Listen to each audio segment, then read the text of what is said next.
To the founder, the endowed transcendent destroyer, the one gone beyond the foe destroyer, the completely perfected, fully awakened being, perfect in knowledge and in good conduct, Sugata, knower of the world, supreme guide of human beings to be tamed, teacher of gods and human beings, to you, the completely and fully awakened one, the endowed transcendent destroyer, the glorious conqueror, the subduer from the Shakya clan, I prostrate, make offerings, and go for refuge. To the founder, the endowed transcendent destroyer, the one gone beyond, the foe destroyer, the completely perfected, fully awakened being, perfect in knowledge and in good conduct, Sugata, knower of the world, supreme guide of human beings to be tamed, teacher of gods and human beings, to you, the completely and fully awakened one, the endowed transcendent destroyer, the glorious conqueror, the subduer from the Shakya clan, I prostrate, make offerings, and go for refuge. To the founder, the endowed transcendent destroyer, the one gone beyond, the foe destroyer, the completely perfected, fully awakened being, perfect in knowledge and in good conduct, Sugata, knower of the world, supreme guide of human beings to be tamed, teacher of gods and human beings, to you, the completely and fully awakened one, the endowed transcendent destroyer, the glorious conqueror, the subduer from the Shakya clan, I prostrate, make offerings, and go for refuge. When, O supreme among humans, you were born on this earth, you paced out 7 strides and said, I am supreme in this world. To you who are wise, then I prostrate. With form bodies formed supremely pure, wisdom motion like a golden mountain, fame that blazes in the 3 worlds, winner of the best, Lord, to you I prostrate. With the supreme sign, face like spotless moon, color like gold, to you I prostrate. Dust free like you, the 3 worlds are not. Incomparably wise one, to you I prostrate. The Savior having great compassion, the Founder having all understanding, field of merit with an ocean of qualities like a vast ocean, to you, the one garden of thusness, I prostrate.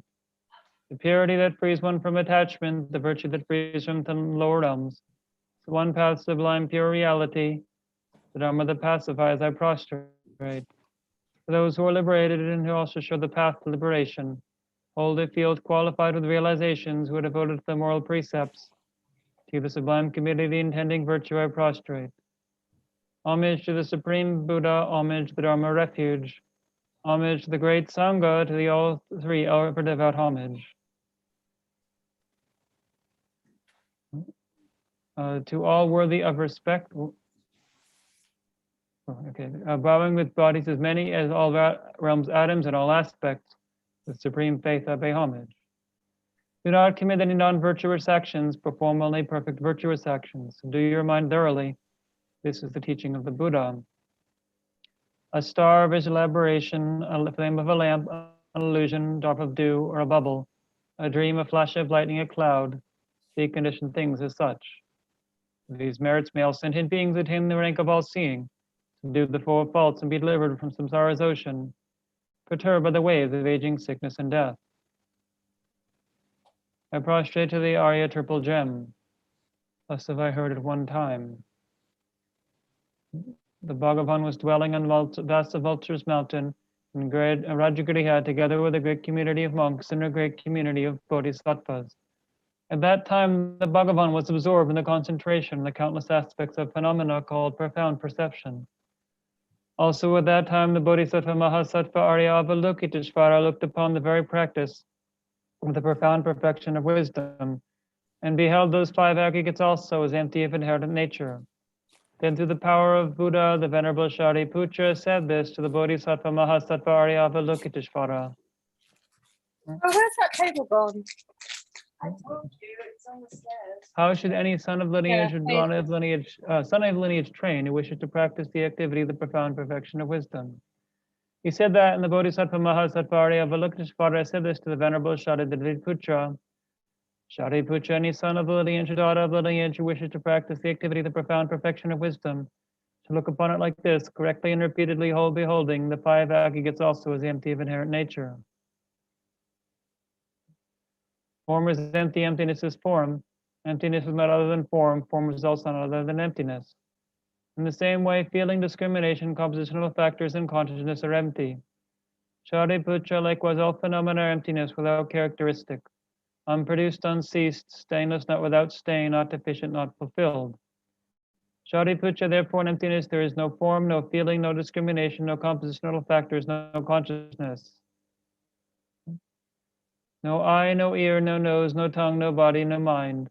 No visual form, no sound, no odor, no taste, no object of touch, and no phenomenon. There is no I element, and so up to including no mind element and no mental consciousness element. There is no ignorance, no extinction of ignorance, and so on, up to including no aging and death and no extinction of aging and death. Similarly, there is no suffering, origination, cessation, and path. There is no exalted wisdom, no attainment, and also no non-attainment. Shariputra, therefore, because there is no attainment, bodhisattvas rely on and will on the perfection of wisdom, the mind without obscuration, without fear. Having completely passed beyond error, they reach the endpoint of nirvana. All the Buddhas who dwell in the three times also manifestly completely awaken to one surpassable, perfect, complete enlightenment and reliance on the perfection of wisdom. Therefore, the mantra of the perfection of wisdom, the mantra of great knowledge, the unsurpassed mantra, the mantra equal to the unequaled, the mantra that thoroughly pacifies all suffering, should be known as the truth, since it's not false. The mantra of the perfection of wisdom is declared. Tayatam gate gate paragate parasam gate bodhisoha. Shariputra, the bodhisattva mahasattva, the train of the profound perfection of wisdom like that. Then the Bhagavan arose from that concentration and commanded the bodhisattva mahasattva Avalokiteshvara, saying, well said, son of the lineage, it is like that. It is like that one should practice the profound perfection of wisdom, just as you have indicated, and even though the Tathagatas rejoice. The Bhagavan having thus spoken, the venerable Shadadravidputra, the bodhisattva mahasattva Avalokiteshvara, and those surrounding in their entirety, along with the world of gods, humans, asuras, and Gandharvas, were overjoyed and highly praised that spoken by the Bhagavan.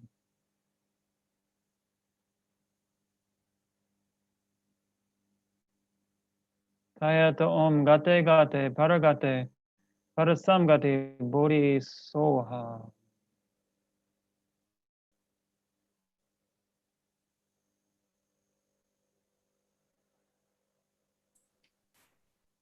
This ground, anointed with perfume, strewn with flowers, adorned with Mount Meru, four continents, the sun and the moon, I imagine this as a Buddha field and offer it.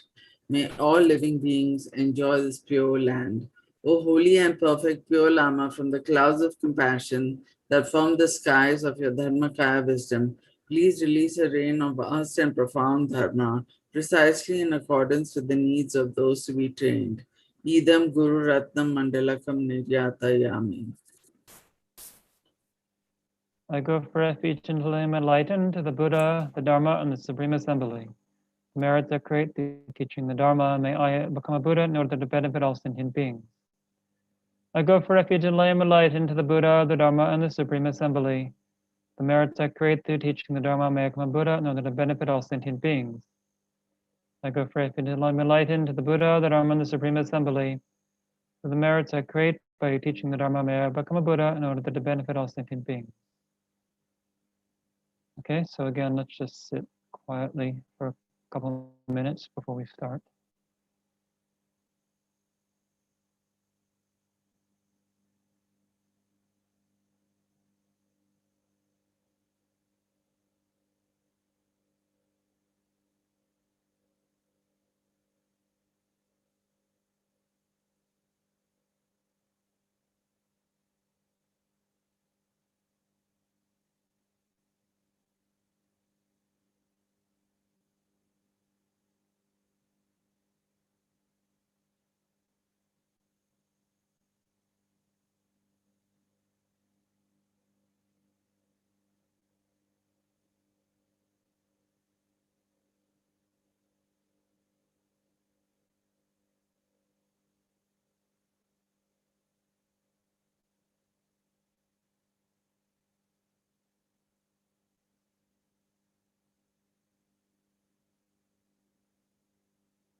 Okay, again, welcome back everybody. So yesterday we talked about philosophy of language in this first debate about if your words are empty, what can they refute, what can they do? And especially we had the digression about commonly appearing subjects. So I think this was probably a very difficult topic, as I mentioned yesterday. Tsongkhapa considers this of all the reasonings that Chandrakirti uses, he considered it the most subtle, the most profound. But I thought it would be good just to give us introduction to it, because it's in this context of, we had the no thesis view. So I thought it was good to give some idea of how that's been understood, because there's many different ways to understand that idea, and some people take it to mean that Nagarjuna is saying he has no view on anything, that the point of Madhyamaka is simply to refute other systems, but not to posit one's own opinion or one's own system. But certainly in Tsongkhapa's opinion, that's the wrong understanding of Nagarjuna. And I think it seems quite likely that Tsongkhapa is right. And from what I can see, if we look at Nagarjuna's work, I mean, certainly in terms of the method side, he doesn't just say do nothing and don't worry about things. He's very ardent about the importance of practice. Some of you might know, during the 60 stanzas course, I quoted one stanza from Nagarjuna's letter to a friend when he says, even if your head or clothes should suddenly catch fire and you put effort to extinguish the fire, even more so, you should make effort to stop the cycle of rebirth, because there is no more important urgency than this. So he's very clear that we're in a situation that is fraught with danger, and we need to do something. It's not just a matter of empty speculation. And similarly, he has, especially in his text, The Precious Garland, he talks extensively about compassion and the importance of compassion for others, both in terms of making a more peaceful world, is giving advice to a king how to run his kingdom, but also in terms of for the path to enlightenment, the importance of developing compassion. But then some people would say, well, that's in terms of the method side, but in terms of emptiness, he doesn't have any positive things to say. It's only about negation. But again, as I tried to demonstrate yesterday, it does seem, in certain places, he is using syllogisms. Sometimes it's understood that it's only using consequences. Basically, the difference between a consequence and a syllogism is that with a consequence, you're negating somebody's wrong view. And with a syllogism, you're establishing your own view.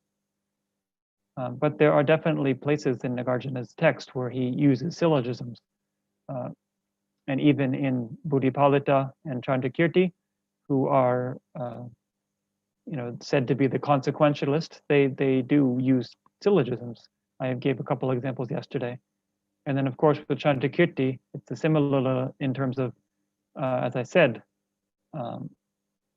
Nagarjuna not only talk about emptiness, he also talks about the method side. And this text that I've been quoting of Chandrakirti, the supplement to the Middle Way, I keep quoting from chapter 6, which is the wisdom chapter. But it also has, it's total of 10 or 11 chapters, depending how you count it. So the first part of the book is all about generosity and ethical discipline and patience. So for example, he says that for a bodhisattva on this path, that just to hear somebody say, I need such and such thing, generates such a profound joy in the bodhisattva that he or she can therefore practice generosity. Then what need to mention when somebody asks them to give their life away, how much joy they would have in that. And then he says about ethical discipline that there's absolutely no way that it's possible to achieve a positive rebirth if you don't practice ethical discipline. And then about patience, especially, he talks all about the benefits of practicing patience and the disadvantages of anger. He says, "Miruk suksu cheshing." So it makes your face ugly, and then lam tan lam and nam cheching. So it steals away your discriminating awareness that allows you to discriminate what's a good and bad way to behave, and it quickly leads you to the lower realms. You practice out of anger, you just throw yourself into a hellish state. So he clearly believes in the importance of practicing these things. Also in other texts, Chandrakirti apparently even spoke out against the use of war. He wrote letters to the kings or whoever saying that they shouldn't be going to war. So he was active. We might say politically active. It's a little bit different in 6th, 7th century India than how it would be today. But he obviously cared about these things. But there's an understanding of the importance of for generating wisdom. In the 6th chapter, he begins by saying, "Jira longway tsokun delaktu mikten chiki kipu dopena yudo tripadation diran lo miknam yundanlani galni dro."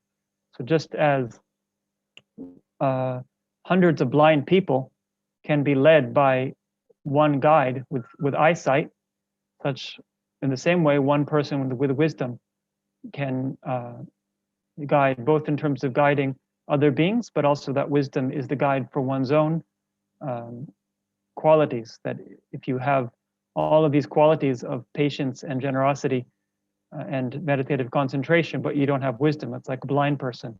You can run very fast, but you don't know where you're going. You might run in the wrong direction or run into a wall. But if you have wisdom, then it can guide you to know how to use your capacity properly. So really, when we talk about the no thesis view, it has to do with, as I think I tried to emphasize, not being attached to our views. This is the most important thing, not to be so certain that this is the only way, that what I have now is changeless knowledge that cannot be modified in any circumstance, that we have to recognize we're always building further. And the Buddha gave the example of a raft.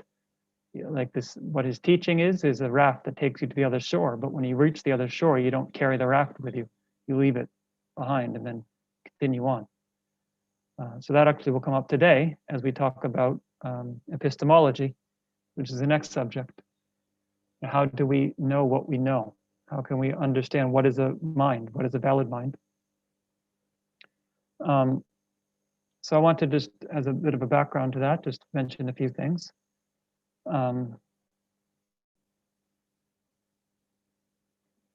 So I think I mentioned on the first day about philosophy and how some people are of the opinion that philosophy is sort of empty speculation.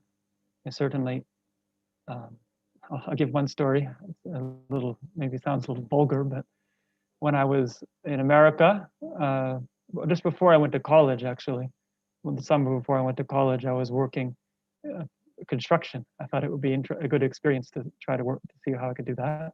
It's quite challenging, not as glamorous as you might expect. I was actually quite physically strong. I was an athlete, but the first day when the boss told me to pick up a pipe, it wasn't as easy as I thought it would be.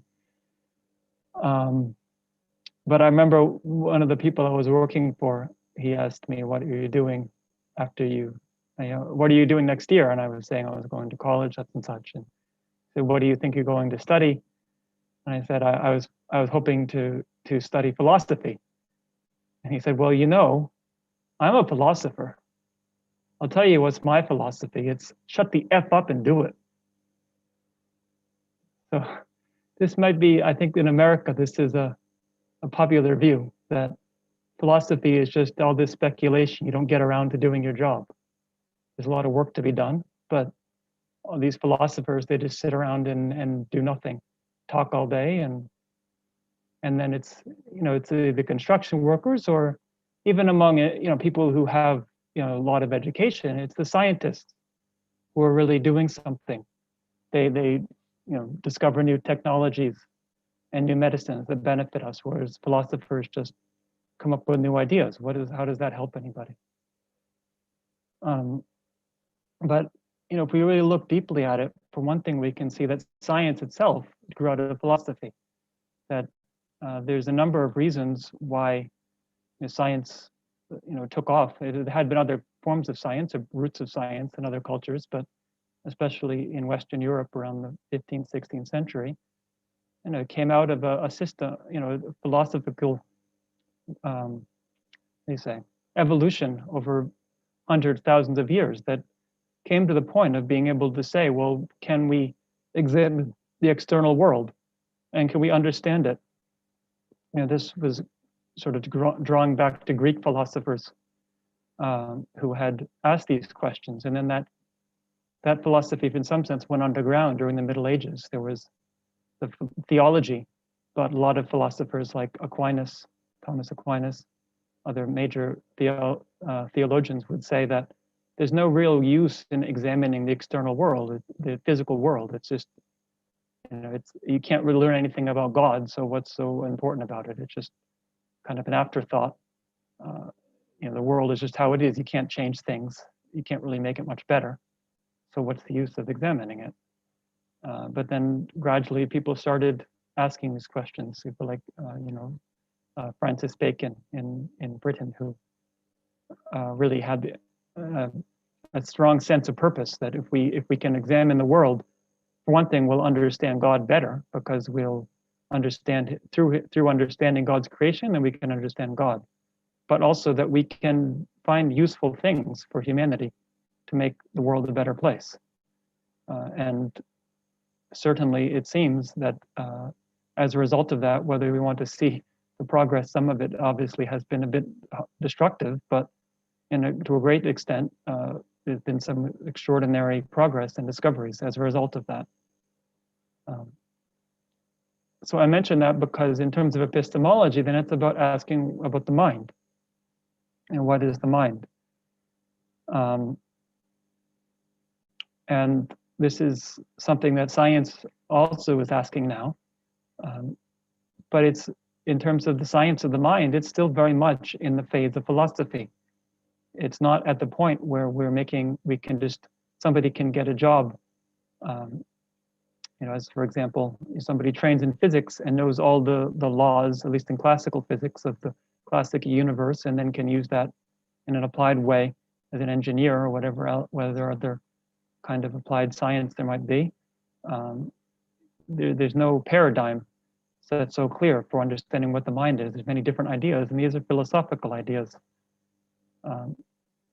And so there's a lot of room for coming up with a different paradigm, which is the work of philosophy. The people that I quoted in the introduction to philosophy of mind, these are all considered philosophers rather than scientists.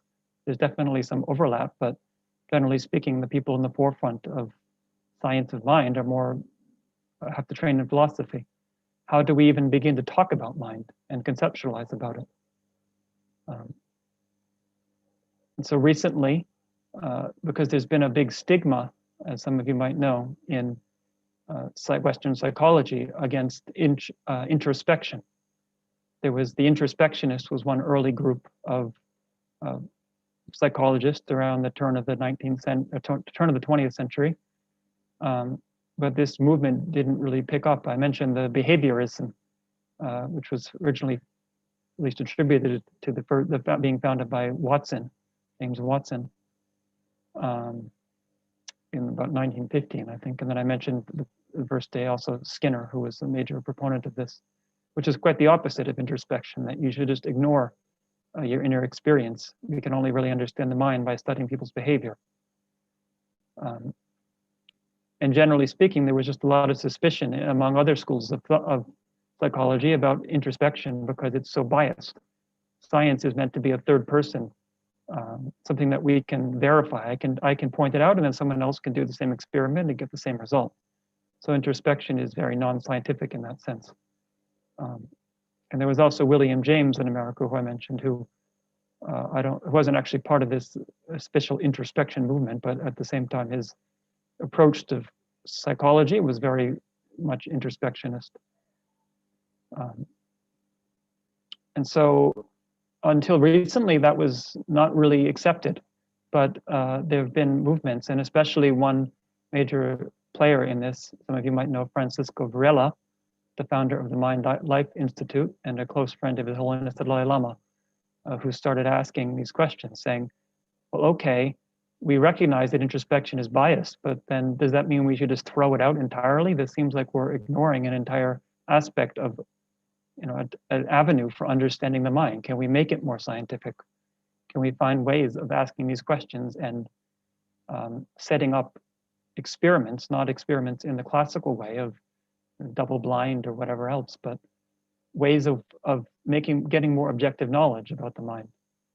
And this is, of course, then his founding the Mind Life Institute and getting involved with His Holiness the Dalai Lama has then started this dialogue with Buddhism in Tibet, but also that traces its roots back to ancient India.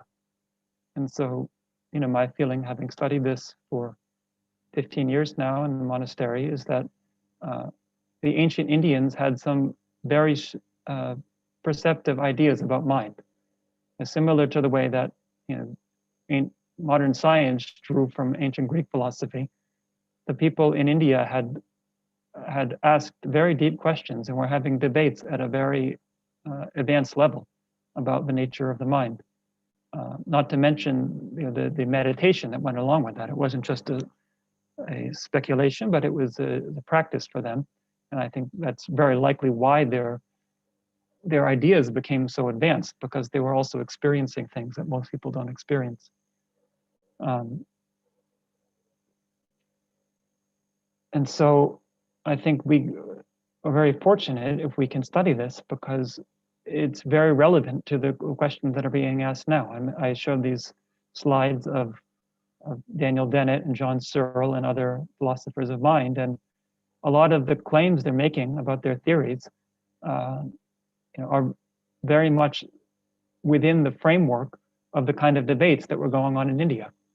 And as I mentioned, especially that last slide with Nicholas Humphrey, he said things that would, a lot of the things we'll talk about today, would present very strong arguments against his paradigm for the nature of mind. But one thing that was understood in India wasn't maybe explicit, because they didn't have much of an idea of examining the physical world with instruments. But the understanding was that it's possible to examine the mind at a deeper level.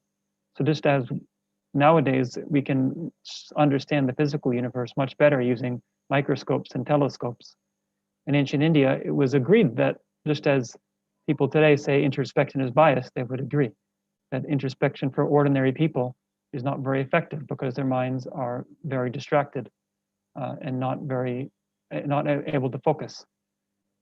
But if it's possible through mental training to make the mind a much more precise instrument, and thereby to gain much more powerful insight into the workings of the mind, simply on an introspective level. And this is something that's really not available to most modern psychologists. It's not something that, even though some people have a better capacity for it than others, it's not something that just arises out of nowhere. Even if somebody has a strong inclination towards meditation, they need to train a lot, and there's no real precedent for that in Western culture. So that's also something that this tradition has to offer.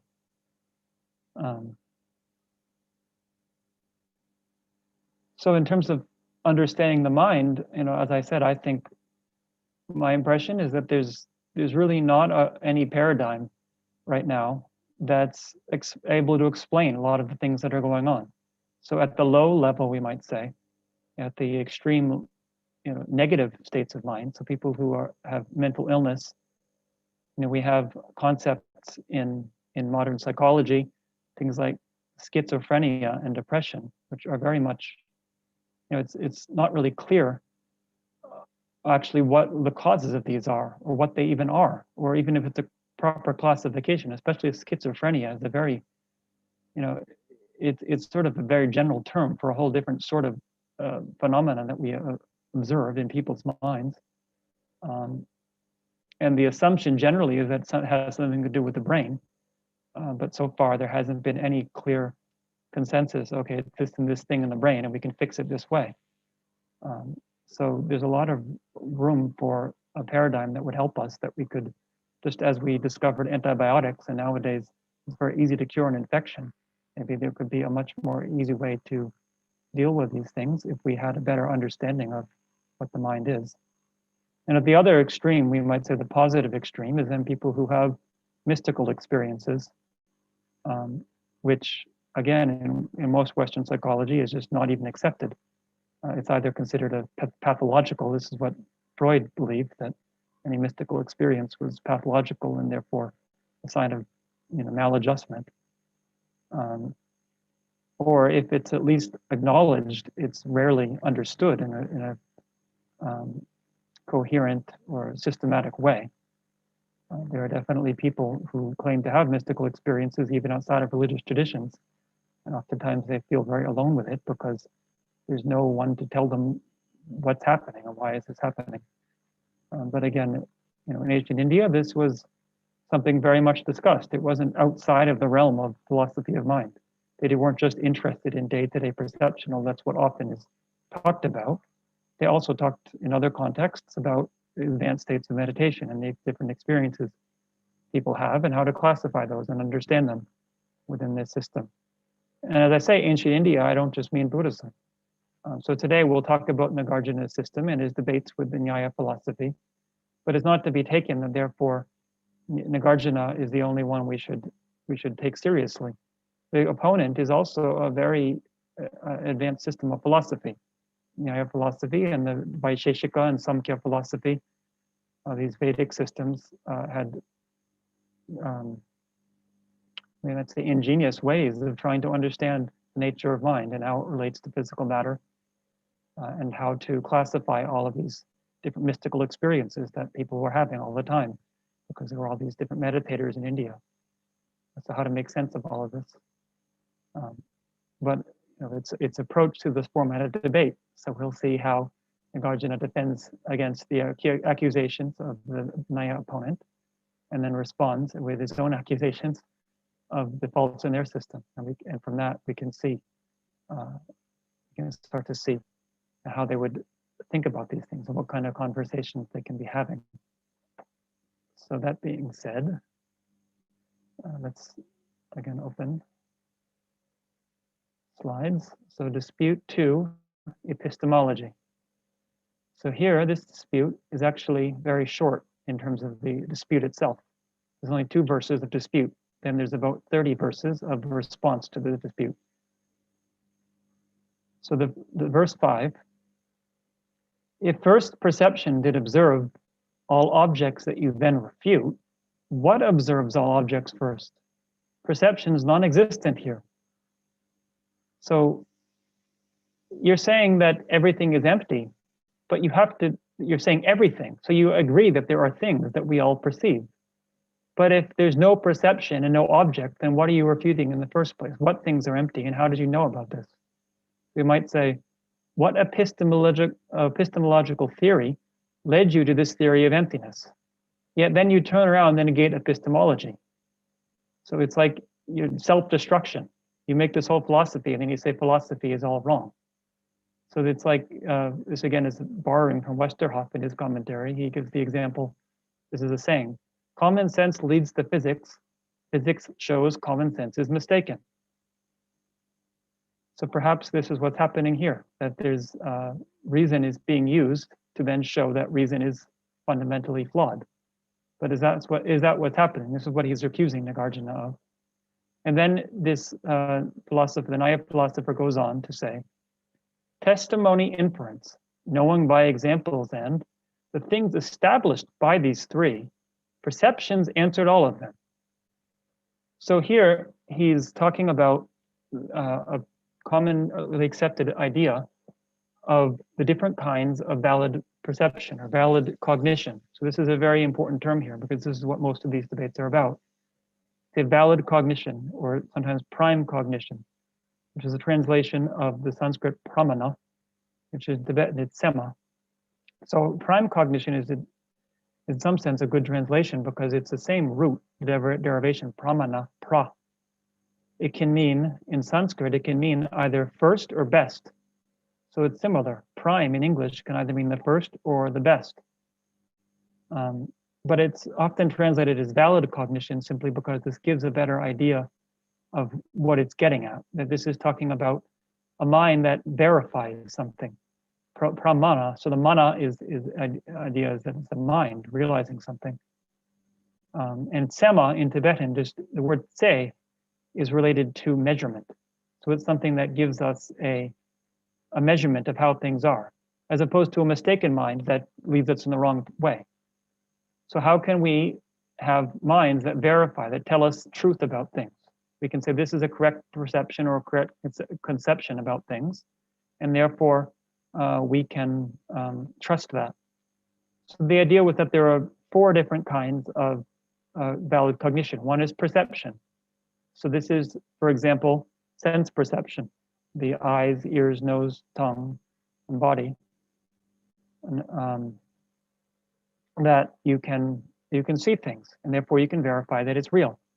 And different schools have different ideas of how, to what extent you can trust your direct perception, but most of them, or all of them, agree that to a certain extent it's verifiable, and certain, it's as long as your eye consciousness, for example, is not polluted, you don't have some kind of eye disease, or there's not something blocking your vision, that you can draw certain correct understandings about things. And also there's an understanding of direct perception in terms of meditation. This is, again, something that is quite different than the modern understanding of perception, which is that somebody who has very strong concentration can thereby have direct perception through their mental faculty without relying on the sense consciousness. And then there's 3 other kinds of valid cognition. So the most important of these is inference. So this is being able to use reasoning to know something. So although you don't see it directly or hear it directly, you can infer its existence. And the common example is here on the bottom right, is knowing that there's fire. So in this picture, we see smoke, we don't see a fire, but we all immediately know that there's a fire there because we can infer from seeing the result, the smoke. So there's different kinds of inference. There's what's called knowing by the result, which is this case, using the result as a reason, but there's also using similar nature. So for example, I can see that certain things are impermanent. I can see, for example, that lightning just disappears as soon as it comes into existence, and that sound, as soon as I speak, there's just sound for a brief instant, and it's gone. And I understand that sound is a product, that it's a result of causes. So if I can understand that it's because it's the result of causes that it's impermanent, then I can extend that to inference to other things. So for example, myself, I can draw the inference that I'm impermanent and constantly changing. I don't exist in a static way, and I can't exist forever because I'm a result of causes. And so if those causes themselves only sustain me for a certain period of time, eventually those causes will no longer be there. So at a certain point that has to end. So that's knowing by the same nature, so that the product and impermanence are the same nature. So whatever is a product is necessarily impermanent. And then also knowing by non-observation. So for example, again with a smoke example here, I see smoke and I know there's a fire. But then imagine that I'm in a boat on the ocean at night. So I don't know if there's smoke, but I would see if there was fire. So in this case, I do not observe fire. I don't see any fire, so I can infer that there's no smoke there, even though I don't see it either. So this is the non-observation of one thing, that I don't observe the cause, so I know the result can't be there. There's many different permutations of these, but these are the 3 main ones. And then we have testimony and knowing by examples, which according at least to the Buddhist system, these are both included within inference. It's not that we don't accept these as valid cognitions or valid ways to know something, but they're just specific kinds of inference. They're not categorically different. But in any case, so testimony would be that you trust a valid source. It doesn't just mean you trust anybody, but you examine somebody very closely and recognize that, in this particular case, there's no reason not to trust them. And of course, we use this all of the time. A lot of things we know about the world come from testimony. If we're reading an encyclopedia, that's really testimony. We don't see things ourselves, but we trust that the author of the encyclopedia is telling us something that he himself has discovered or has relied on a valid source. So most of our knowledge of the world really is about testimony, or simply just my telling you what's happening here. I tell you what the situation is at Sarah. Right now we have an outbreak of COVID here. You don't question it. You don't think, oh, I'm probably lying.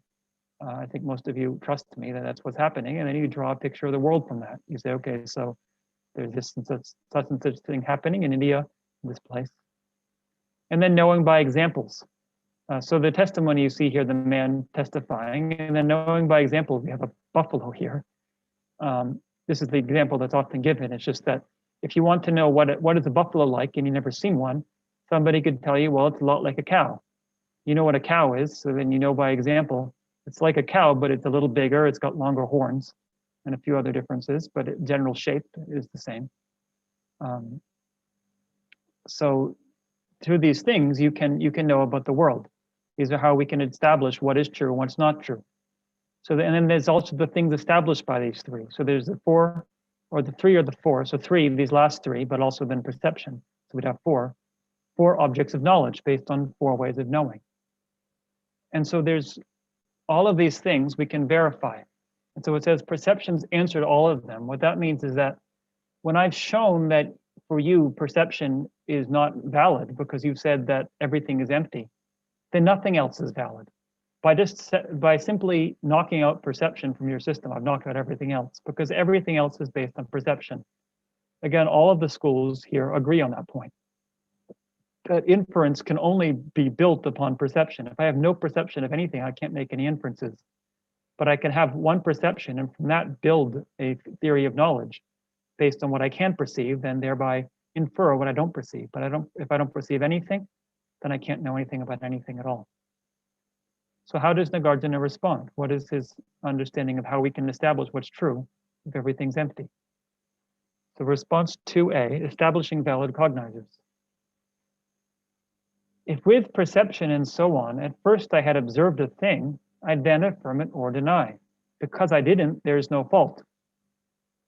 So first of all, Nagarjuna is saying, you're assuming that I first of all observed a real thing and then negated it. But as I talked about in my philosophy of language, he says, it's not as though I'm destroying something that was already there. I'm simply pointing out that it never existed in the first place. So yes, my eye consciousness is perceiving things, but it's not perceiving a truly existent thing. What I'm trying to negate is something that exists in a way that it can't exist, but that we assume it does exist based on a way of thinking about things.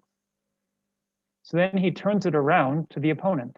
If you establish various things by using valid cognizers, then kindly do explain how you establish valid cognizers. This is actually a very deep point. He's saying that, okay, you think that things are real because your sense perception, for example, establishes them as such. But then against what do you measure your sense perception? So we have here a ruler. I could measure the length of something and say, okay, I know that it's 1 meter long because it says so on the ruler. But how do I know the ruler is not faulty? I have to measure it against another ruler. I take another ruler to make sure I know the first ruler is correct, but then I need a third ruler to check the second one. There has to be some fundamental basis where I can say, this is our basis for all of truth. We measure everything against this.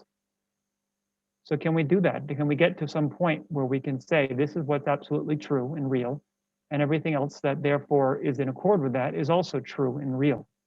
Now, of course, we know with rulers and with it really, the metric system is very interesting in that regard because it's all based on the same thing. As far as I understand it, that we have the metrical system, we have 1 meter. So 10,000 meters or 10,000 kilometers, would be the distance from the North Pole to the South Pole.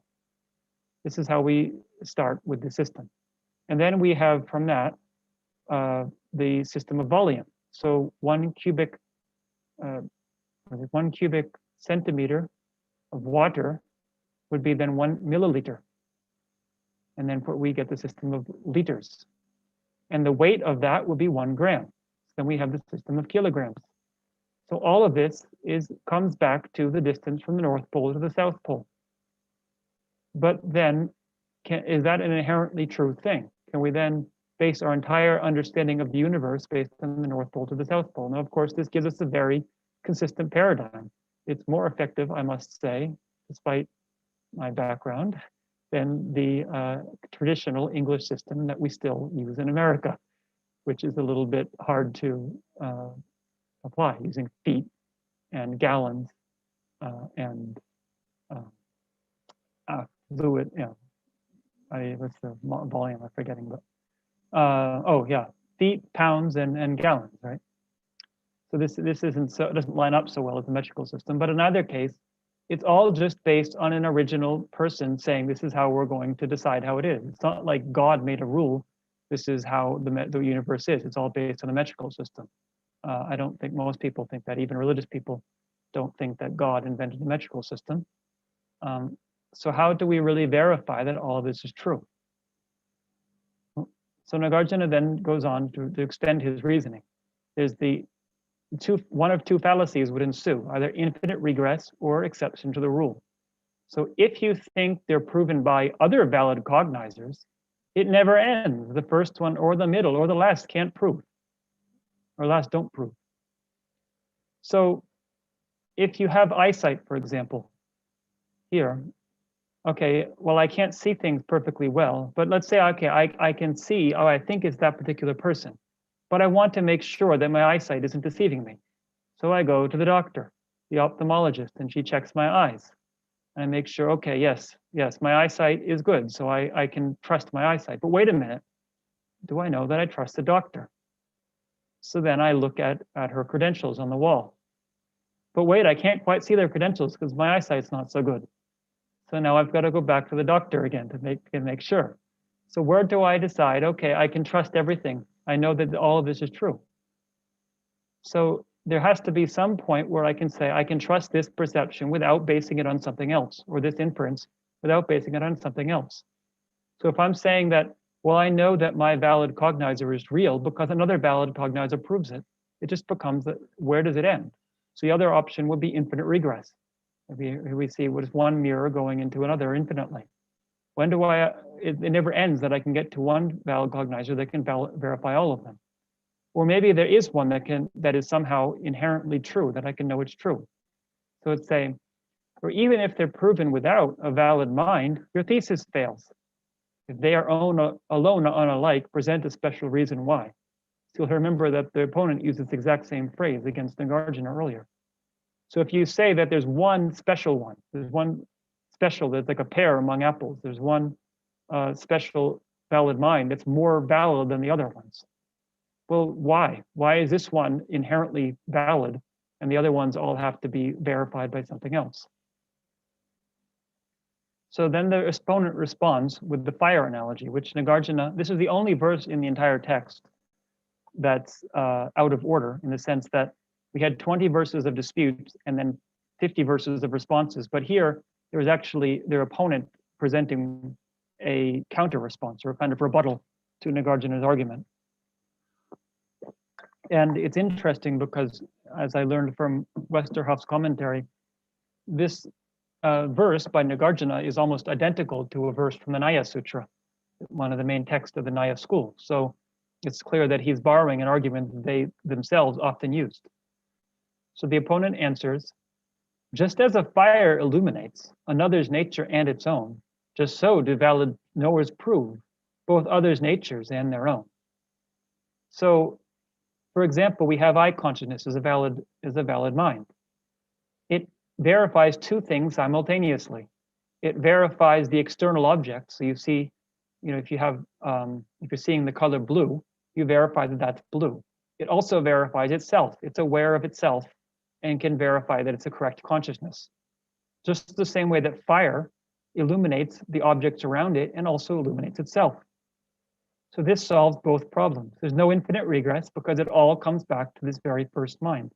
And there's no inequality to be explained because it's just one mind. It's not like there's one mind that's more valid than the others. The valid mind establishes itself. So we see here from the Nyāyā Sutra, somebody objects. If an object of right knowledge needs to be established by a means of right knowledge, the latter also needs to be established by a means of right knowledge. This is exactly what Nagarjuna said. Or if a means of right knowledge does not require another means of right knowledge for its establishment, let an object of right knowledge be also established without any means of right knowledge. So if you say that the internal mind does not require another mind to verify it, then it should be the same for the external objects. You don't need a mind to verify their existence. You can just know that they're true. So the response, it is not so. The means of right knowledge are established like the illumination of a lamp. So the lamp illuminates both itself and the external thing. So there's no problem here. The external thing does need to be established by a mind, but the mind doesn't need to be established by another mind because it establishes itself. So then Nagarjuna responds to this. First of all, what you said is off the mark. Unlike a part within the dark, when unobserved, it isn't seen. So a fire can't illuminate itself. So he says, what the idea of fire illuminating itself or lighting itself is conceptually faulty. So we have here a pot in the dark. In the top left corner, you might see just the outline. It's waiting in the dark to be illuminated. So first the pot exists in the dark, and then fire illuminates it, and we see it. Fire did not exist unilluminated and then become illuminated by fire. So if illumination should be a process of cause and effect, there should be something that's in the dark and then comes along and gets illuminated by something. Self-illumination is conceptually incoherent. And then he continues, if as you say a fire lights itself along with other things, then like it does for other things, a fire also burns itself.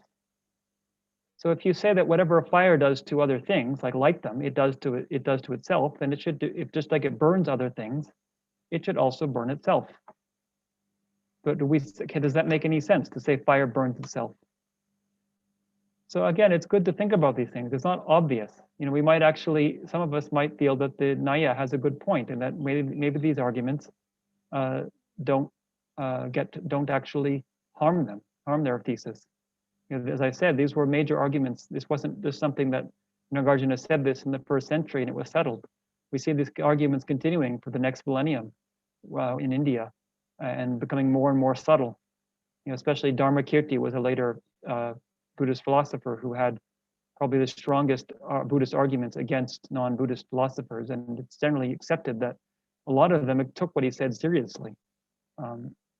A lot of them modified their philosophies. We see some important changes, especially in Vaisheshika philosophy after Dharmakirti, because they recognized, okay, he pointed out this flaw in our system. So rather than giving up our system entirely, let's modify it and make it stronger. And Vaisheshika philosophy is still strong in India. There's still people who accept this, and they're still nowadays. There have been recently some debates between Buddhist philosophers, you know, in Tibetan philosophers, Tibetan traditionally trained monks with some of the modern Indian philosophers who still have a lot of these same ideas. It's interesting, in his commentary to this, Jan Westerhoff, he gives some counter examples. He says, well, what about a barber? A barber, if somebody does one thing to himself, does he necessarily do everything to himself? So a barber shaves himself, shaves his beard, but he doesn't cut his own hair. So why does it necessarily follow that if fire lights itself, it necessarily burns itself also? But he says, well, maybe Nagarjuna could say that it's something that's reflective under one set of non-description must also be reflective under another description. So it's talking about you know, the way that fire behaves towards a particular thing, that it's doing something to the pot. So whatever it does to the pot, because this person is assuming that if it lights the pot, it must light itself. So under that assumption, if the reasoning is that if it does it to the pot, it must do it to itself. Then you had to accept that whatever it does to the pot, it's also doing to itself. But then Westerhoff, he goes on, well, he says, what if you took it from a different perspective? You know, from one, at the macro level, it's, you know, fire is doing something to something. But at the microscopic level, there's no burning, there's no lighting, as I was talking about the first day. So there's different ways to approach these problems, to think about it. Does it make sense to say that fire is burning itself? Fire is lighting itself? But the reason basically is that if fire was burning itself, if you wanted to say fire is burning itself, the main conceptual problem would be that fire would thereby make itself less. Because as fire burns the pot or burns wood, then the wood becomes less. But as fire burns the wood, the fire becomes more. If there was burning itself, then the fire should also slowly disappear as a result of burning itself.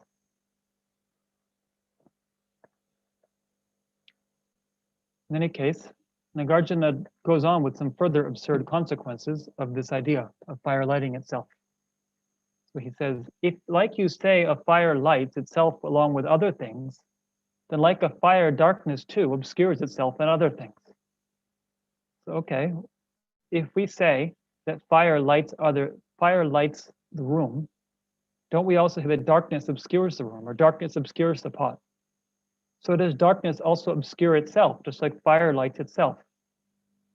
So he doesn't say it explicitly here, but he uses a similar reasoning actually in Root Wisdom.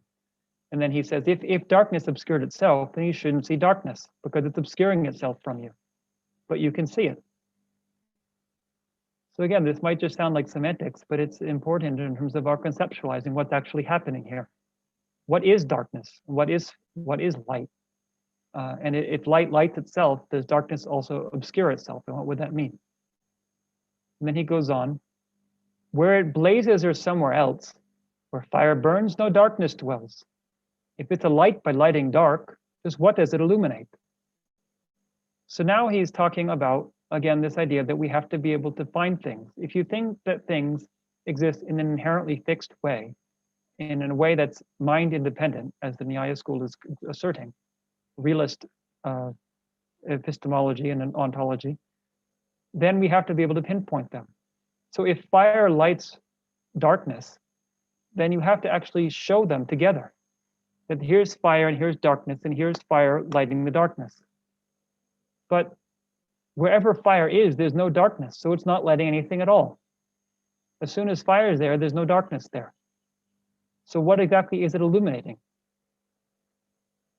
Again, this we might say today, well, we know darkness is simply the absence of light, but this wasn't an obvious thing at this time. And even today, you know, it may not be totally obvious to us as we try to conceptualize what these things are. So it seems that the Nyāyā system is considering darkness to be like a functioning thing. There's two things, light and dark, and they're competing with each other. So you should be able to see, well, here's light and it's fighting against dark, and then dark loses and light stays up behind. But it's not like that. Wherever there's light, there's no more darkness. So they never actually meet each other. And if they were real things that we could talk about, like two billiard balls is the good example, then they should meet. You should see one billiard ball hit the other and it knocks it off the table. But that's not how it works with light and dark. So likewise, we wonder with knowing and not knowing. To know the mind, to know itself, what exactly does that mean? So then dispelling attempted rebuttals. So he's then saying, maybe you could say this, I'll respond this way. So the quotation is, what if the person said this?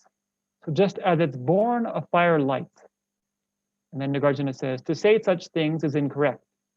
Just as it's born, a fire can't encounter darkness in the least. So what if the person is responding to this idea that there's no darkness where there's fire, or where there's light, would say, because there is no darkness in fire, it does illuminate itself. Just before the fire is about to arise, it exists together with darkness. In the next moment, it lights both of them. So this is a bit of a funny thing to say, isn't it? His idea is that, okay, just before you see the fire, there's actually two things there. There's the fire and the darkness. And then it lights both of them, and then you see the fire and the darkness disappears. But Nagarjuna's response is that if fire and darkness can coexist in one moment. So I'm taking this from the auto commentary. So this is Nagarjuna saying this as his explanation of what he means in the verse. If fire and darkness can coexist in one moment, then why not in the next? What makes it causally efficacious in the next moment? So why is it that in the second moment, when we first see fire, now it dispels darkness, but in the first moment they can exist together, and then suddenly they become incompatible, and the fire dispels the darkness. In any case, it doesn't encounter darkness then. So even in the first moment, you're saying before we see it, it doesn't actually encounter darkness. If it did encounter darkness, then it would dispel it. So you're saying that they exist somehow without meeting each other, but they never actually meet. So then another attempted rebuttal. Or if a fire doesn't meet with darkness, yet still clears it out, the fire here would clear away all the darkness in the world. So somebody says, well, no, it doesn't meet the darkness. Fire and darkness don't meet, but still fire is causally efficacious to dispel the darkness. So opponent, fire doesn't encounter darkness, yet still causally influences it. Well, then why can't it affect darkness in other places? If one dark fire here, which doesn't touch the darkness, can cause it to disappear, why can't it cause the darkness a mile away or a planet away to disappear? So the reason I have the picture of planets here is because in the other text I mentioned, crushing to dust, which actually goes through the same argument in a lot of ways, the opponent gives he uses the same attempted rebuttal, but he uses the example of planetary harm. Some of you might know this in ancient times, the idea of astrology, that a planet could harm you. It was believed that if, for example, the planet Venus was in a particular place in the sky, that it could harm people. It was like sending a signal that caused people to have certain diseases. So he uses the example of planetary harm. It doesn't meet it, but still it affects it. But if that's the case, then if it doesn't need to meet it to affect it, why doesn't it affect everything all the time? This is also a very common example that's used in Indian philosophy, that a lot of different ideas about how things causally interact come to the fallacy of, well, why do they not interact? If this is how they interact, there's no reason they shouldn't interact this way all the time. This is also related to the idea that some people say something is permanent. For example, they say that Shiva or Ishvara is the creator of the world and is permanent. But a common Buddhist response to this is that if Ishvara is permanent, then you can't distinguish between when he's acting and not acting, because he's the same all the time. So therefore, if he at one point had created such and such thing, he should create it all the time. There shouldn't be a time when he's creating this thing but not creating it another time, because he's always the same. This is one of Dharmakirti's arguments. It gets quite in depth with the going back and forth with the followers of Ishvara. So, but here it's merely talking about mind. How does mind know its objects? So is it like fire in this way? Can it know something without encountering it? What does it mean for mind to encounter something? Does mind encounter its objects and light them up like a fire encounters a pot and lights it up? So then we have response 2C. So he's given two responses, really several, because they were further absurd consequences you saw. But now he takes a totally different approach, which is probably the most important one here. So he says, if valid minds could prove themselves, your valid mind would not rely on objects known to be thus proved. Self-proved on others can't rely. So basically what he's saying here, if something establishes its own veridicality, it can't require something else to do that. So if a mind, as he's saying, that a mind establishes itself as valid, then it doesn't need to rely on the object. If it establishes itself, the mind should just simply exist in and of itself without having an object. But that's not how we establish the mind is valid. We know it's valid based on knowing a correct object. And we say that my eyesight is good because I can see things well. Without anything to see, I can't establish whether my eyesight is good or not. My eyes are closed. I can't tell whether my eyesight is good. So what would it even mean for a mind to establish itself as a valid mind, not in relation to the object that it is perceiving? So then he goes on, if not relying on objects known, your valid minds are verified, for you, these valid cognizers are cognizers of nothing at all. So they're simply inherent in and of themselves, like a mind without an object. It's somehow valid, but what does it even mean to say it's a valid mind if it's not actually realizing anything or perceiving anything? So this is a good example that Westerhoff again gives about glue. So we have here glue. How do we know that it's good glue? That's good quality glue. So we could analyze the whole chemistry of the glue and put it under a microscope and do all kinds of very subtle ways of testing it. But really, as we say, the proof is in the pudding. You can't really know it's good glue until you try to glue something with it. No matter how many chemicals you test, you could, for example, know that one type of glue is good, and then examine the composition of a second type of glue and realize it's the same composition, so it must be equally effective. But still, it's coming back to an original experience in the world of something gluing something. If you've never made glue before, it's really not so useful to just study chemistry and go through study all these intricate chemical reactions without ever knowing anything about how any of the things you're testing are effective in the real world. I talked about this a little bit in the first day, a little bit about DNA. It's a similar thing, I think, that really our knowledge of DNA coding is reliant on our knowledge of how it functions in the world. At the moment, we can only read DNA in as much as we can compare it to other DNA that we know the effects of it. It's not like reading a computer code where we can write a computer code and know the entire basis of how the codes function.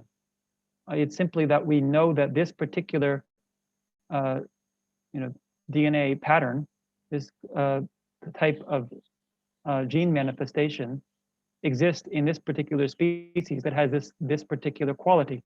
And therefore we can infer that another species that has that same code of DNA also has that same quality. But it's not like we can read a little script that says this quality is the result of this DNA. As I said, that's actually something that's important to think about in terms of how much we really understand how these things function. But here it's talking about minds, that how can we say that this is the correct mind without comparing it to another mind or comparing it to what it is experiencing externally from itself. So this, as I said several times, we get to the major point of today. The most important argument that's used here is about self-cognition. And this verse 41 is also something that's often quoted. So Kappa uses this, and Chantakirti uses this also, because Chantakirti is commenting on Nagarjuna and goes to a much greater extent to try to disprove what we call valid self-cognizers. Let's see, I think there's actually a Sanskrit I just realized yesterday. See if I wrote it down. Yeah, so for those of you who know Sanskrit, or at least know a little bit of Indian languages, Svasamvedana. So I just learned that word. It's Rangrik in Tibetan, much easier. Rangrik is very simple. Rang is self, and Rik is know. So know self. But this isn't talking about introspection. It's not like you know yourself, know thyself. It's talking specifically about any particular aspect, any particular instance of consciousness, in addition to being aware of its object, is also aware of itself. So it doesn't have to be mental consciousness. It's not like you sit and meditate and introspect. It's simply that when you, for example, you have an eye consciousness, your eye consciousness is aware of an object, but it's also aware of being conscious of the object. So this is something that in India, some of the non-Buddhist philosophers like these ones accepted, but also a lot of Buddhist philosophers accepted it. And it's something that Chantakirti comes down upon, and again says very clearly that in his system, if you understand emptiness, you can understand why this doesn't work, and also why it doesn't need to be posited. So first, let's look at why these different philosophers thought it was necessary to posit self-cognizers. So digression, negating self-cognizers. So within the Indian schools of Buddhist philosophy, some of you might know the different tenets, we call them, the main schools of Buddhist philosophy. Although there were many varied ones, they generally fall into 4 categories: the Vaibhashika, great exposition school, the Sautrantika, the sutra followers, the Chittamacha, the mind only, and the Madhyamaka, which is the middle way school. So among those, it was mainly the sutra followers and the mind only school that talk about self-cognizers. Mainly the philosophers who are most explicit about it are Dignaga and Dharmakirti. Although it's clear that this idea existed before them, they give the strongest argument for why this has to happen. So Dignaga was before Chandrakirti, and Dharmakirti was actually after Chandrakirti.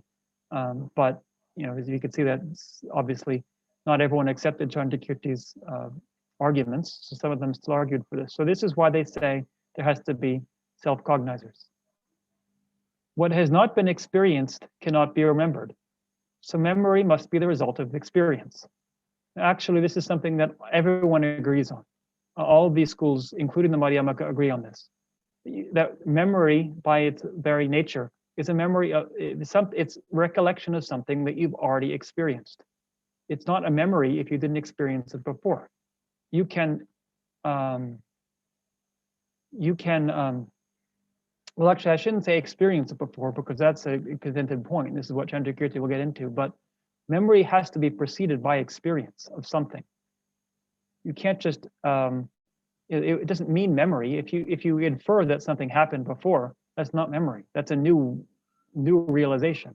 That such thing happened yesterday. I now know because I can infer it from thinking about it. But I didn't experience it, so I don't remember it.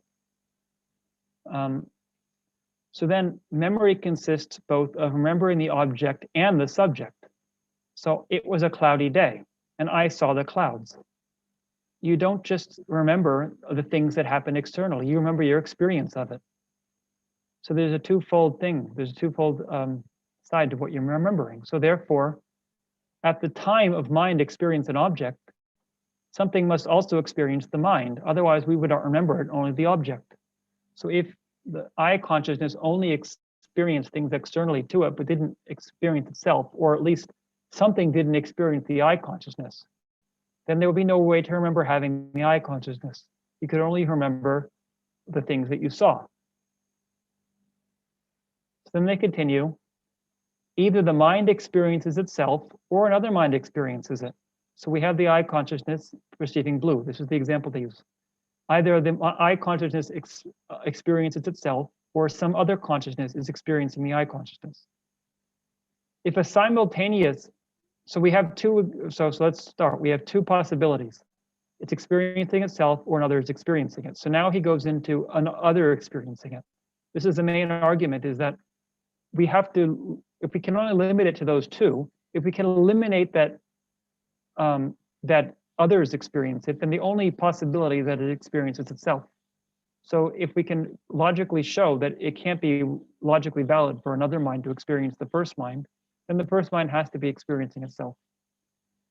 So if simultaneous, so let's say, okay, there's another mind experiencing it, that's simultaneous but substantially distinct mind experience the first mind, another mind would have to experience the second one ad infinitum.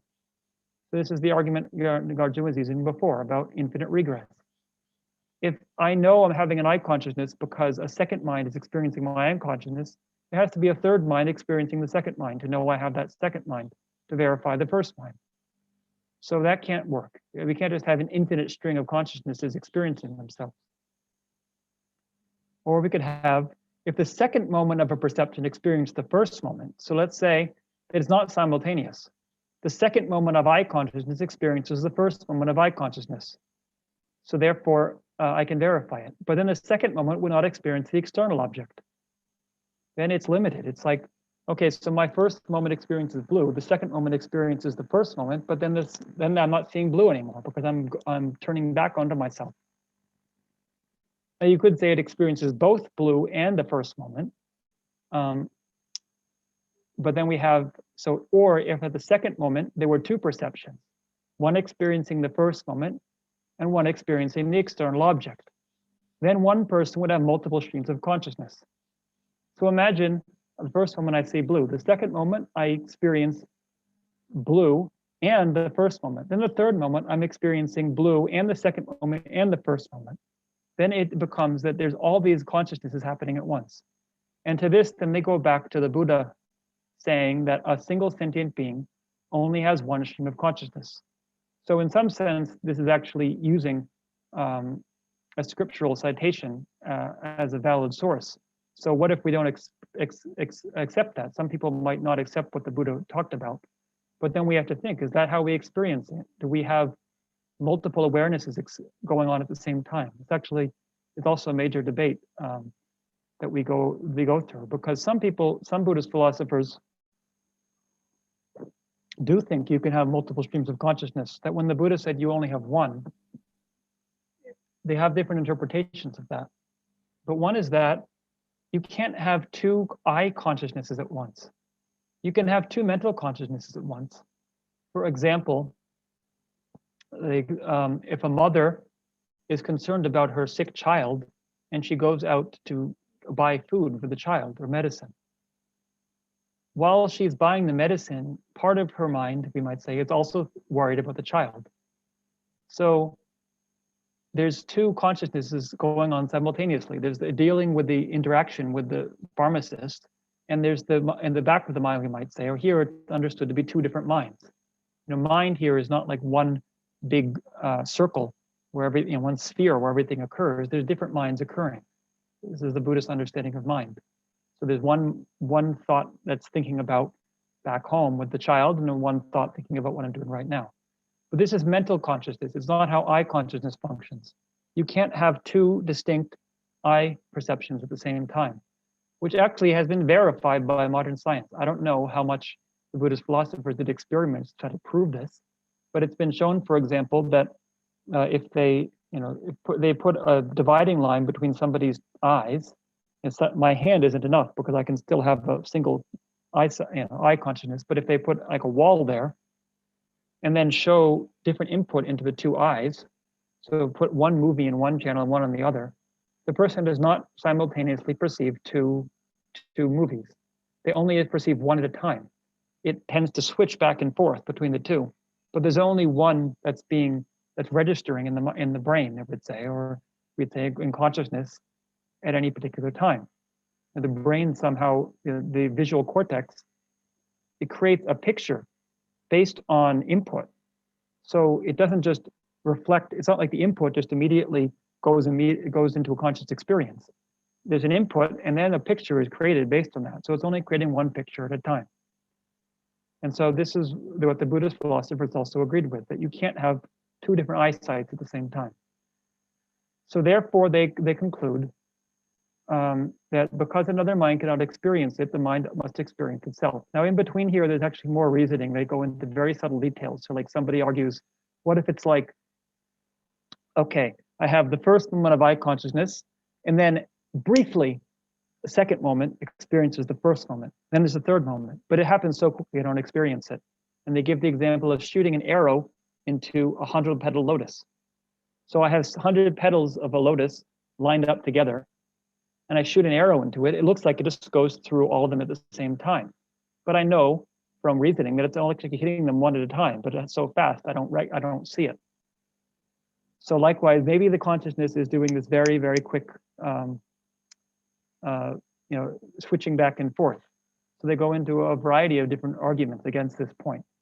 Why that conceptually couldn't work. But one of the ideas is that if the consciousness is so quick that you don't experience it, then you also don't verify anything with it.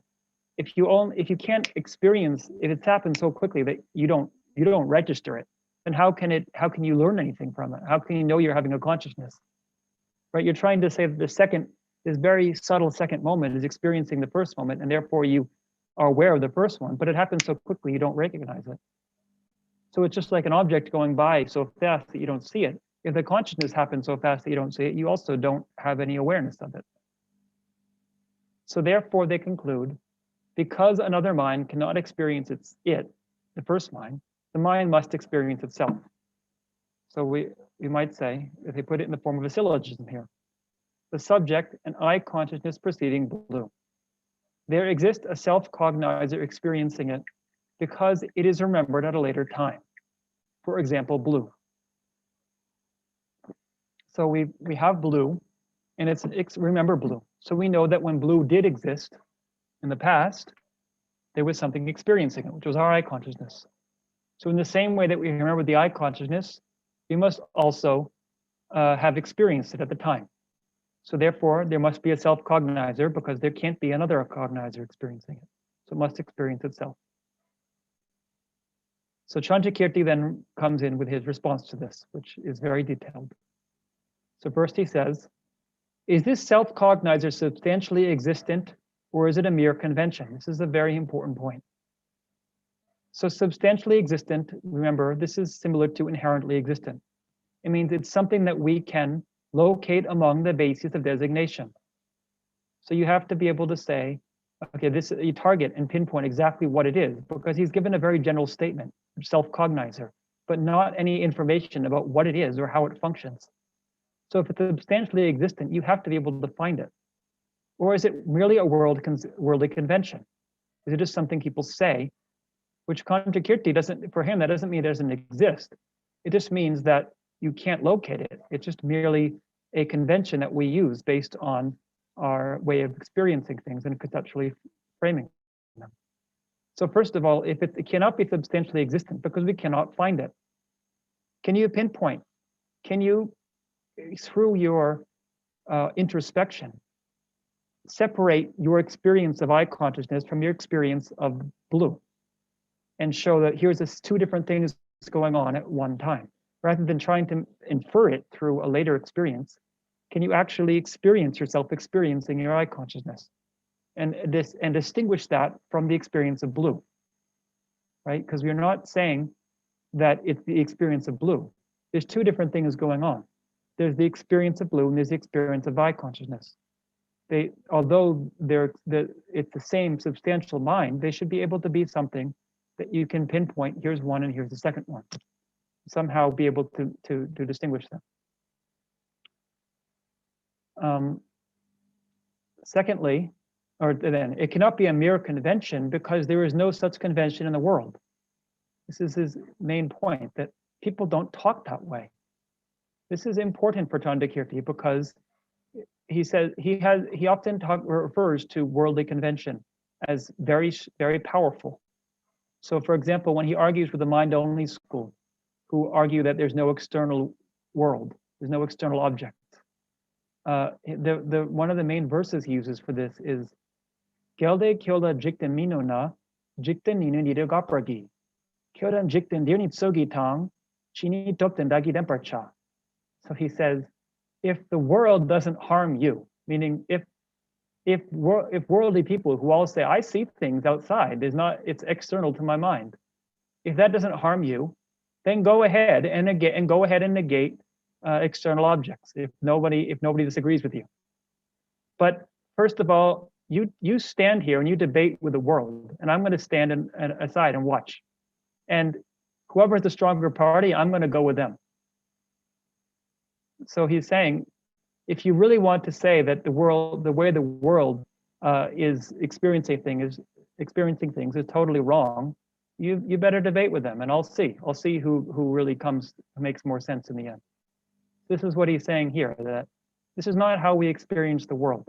We don't experience it that I'm experiencing my I consciousness and I'm experiencing the blue. Otherwise, we'd talk that way. This is how we know how people are experiencing things, by the way they talk. People don't say, oh, right now, I'm experiencing two things. I'm experiencing blue and I'm experiencing the experience of blue.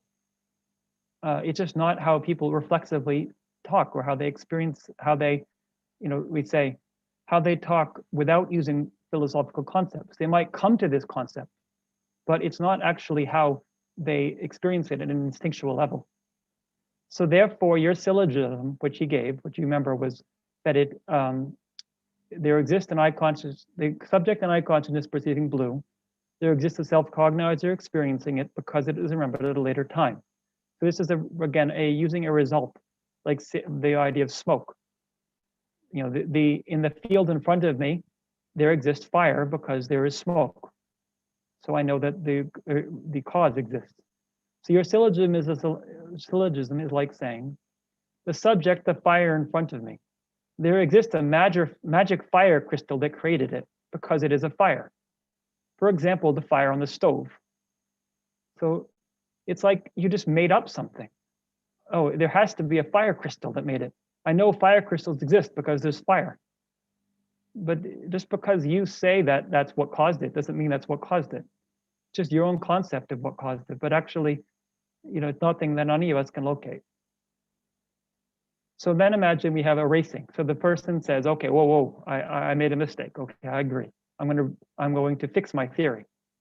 So if alternatively you say, the subject and I consciousness perceiving blue, there is this an experiencer experiencing it, not a self-cognizer, just an experiencer. Something experiences it.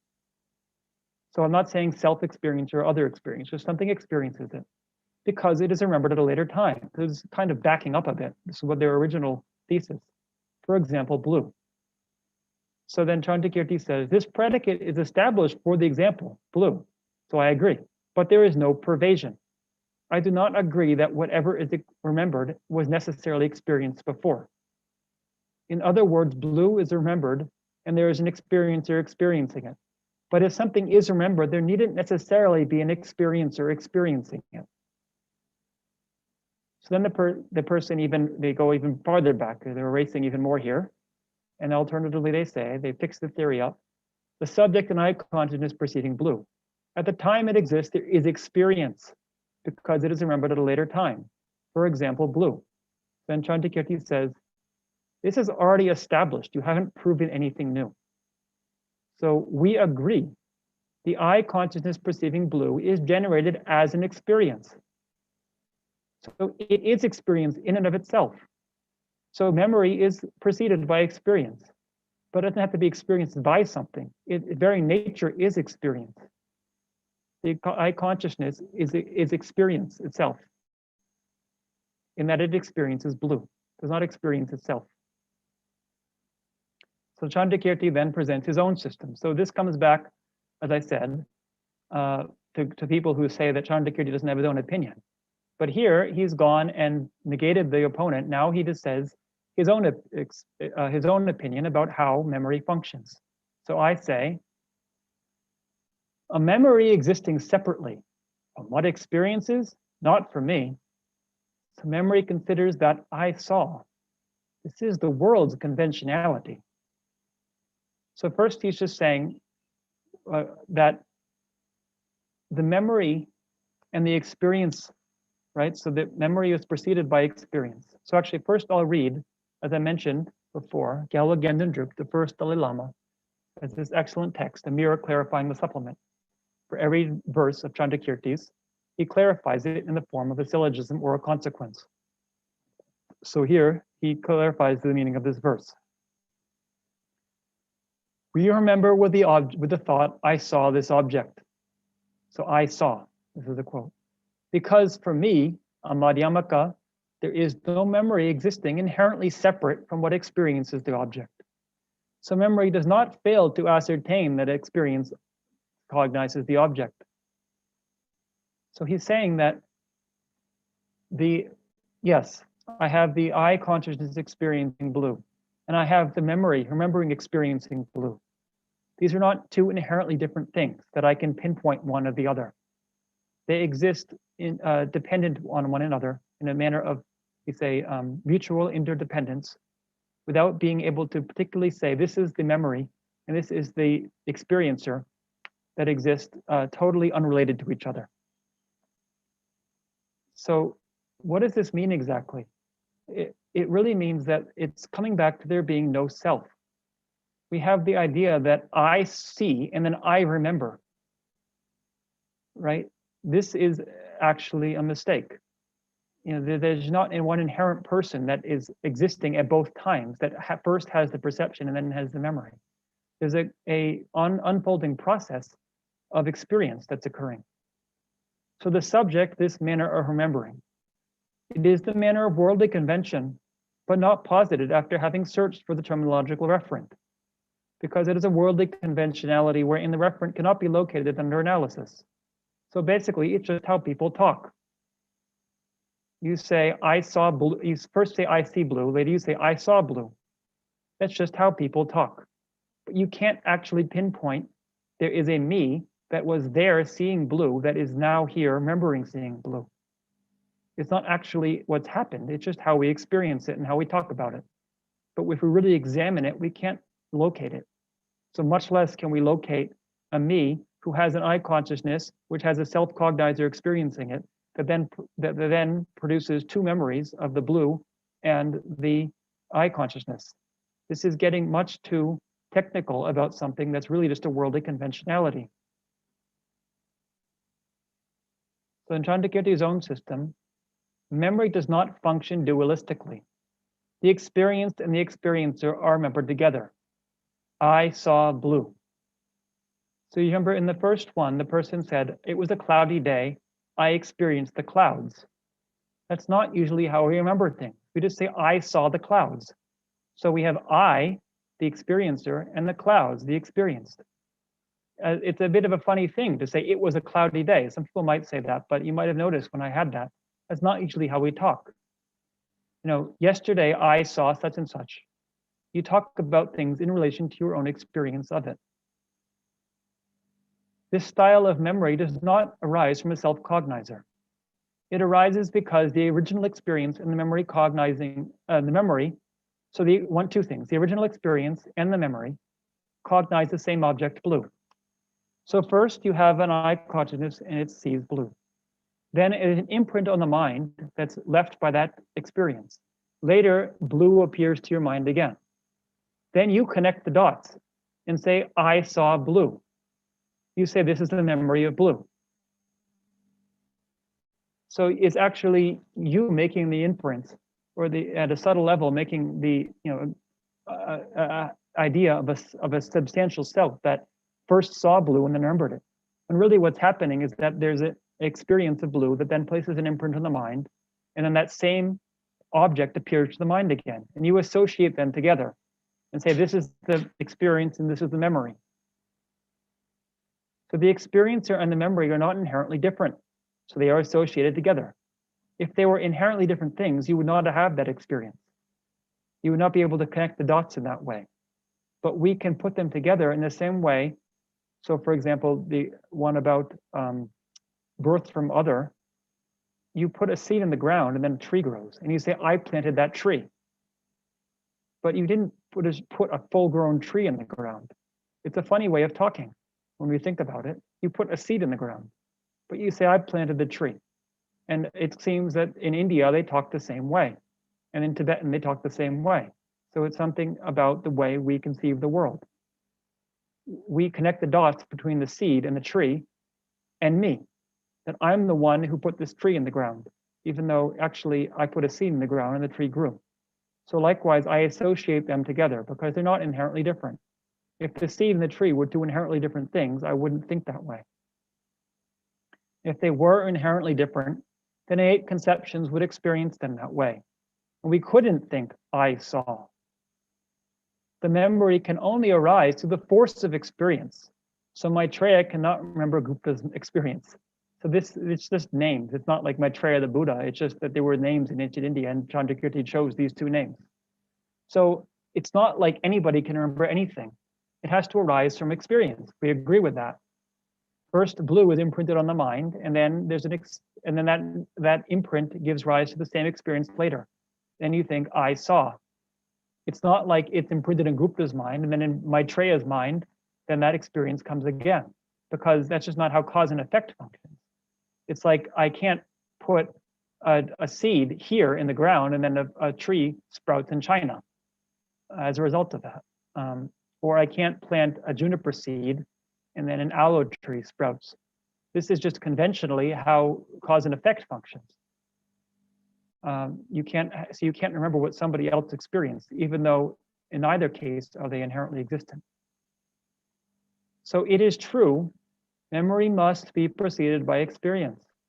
But experience is not limited to merely experience by self and experience by other. So this was, remember, the original thesis that if it is experience, it has to be either experience by self or by other. So for example, we accept that a candle is luminous, but it does not illuminate itself, nor is it illuminated by another. So you have your example of a fire illuminating itself. But it's not that it's illuminating or lighting itself, it just is light. And in the same way, the mind is not knowing itself, it's merely the quality of knowing. So it's not that fire is lighting itself up, and there's obviously not something else lighting the fire that is like something external to it that's causing the light. It's the fire itself that is the light. So then Chandrakirti defends his system. So objection. If a candle does not illuminate it itself, there is no fault of it not being established by valid cognition, right? But if mind is not cognizing itself, nothing else cognizes it, so it doesn't exist.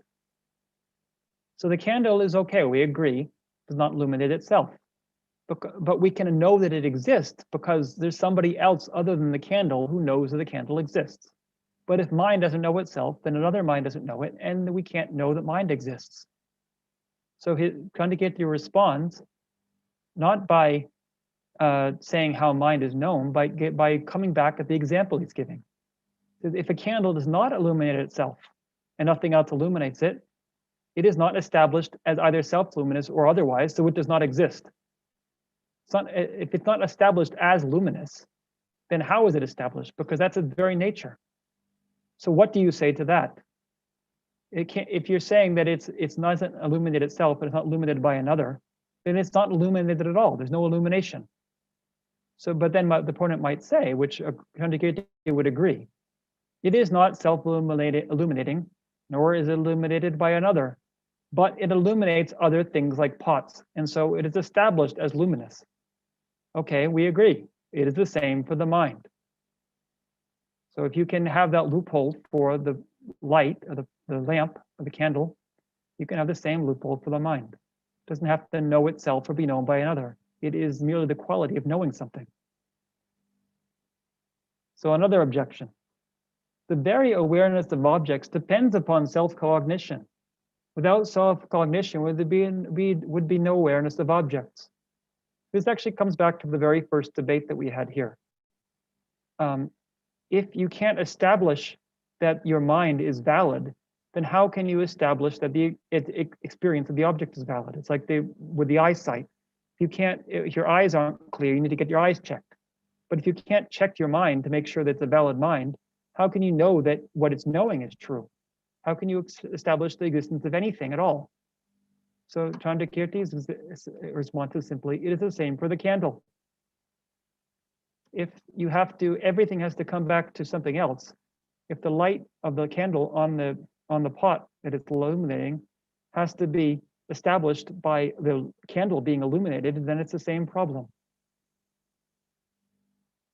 So then the opponent says, oh, okay, so you're saying a candle illuminates itself.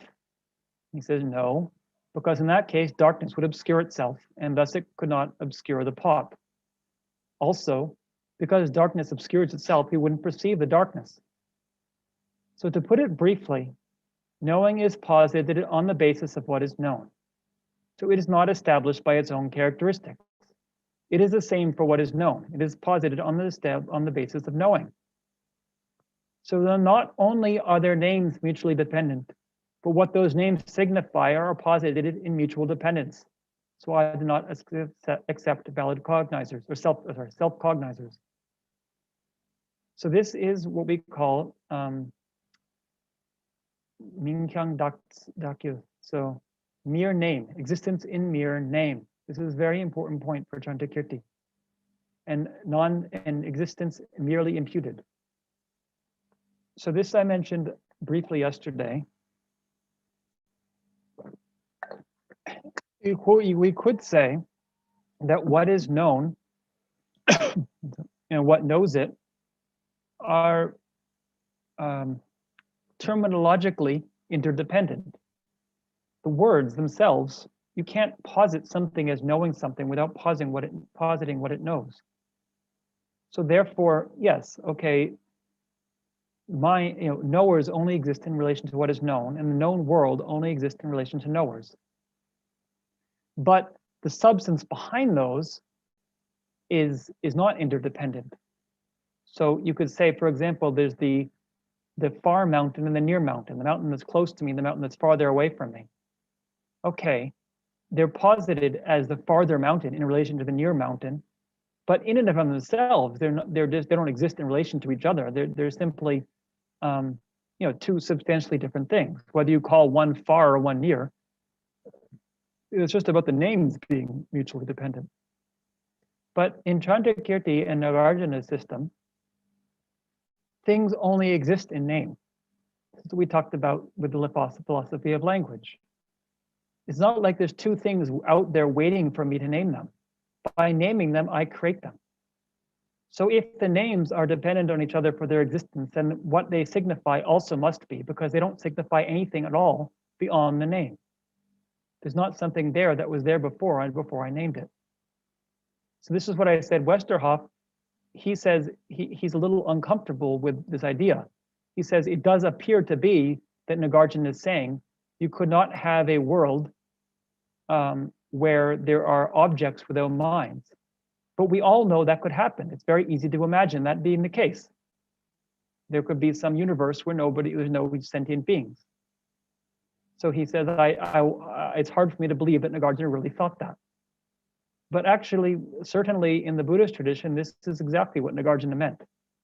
And it's funny that you can say, I can imagine a world where there's no mind experiencing it. But as soon as you say imagine, you're somebody experiencing it.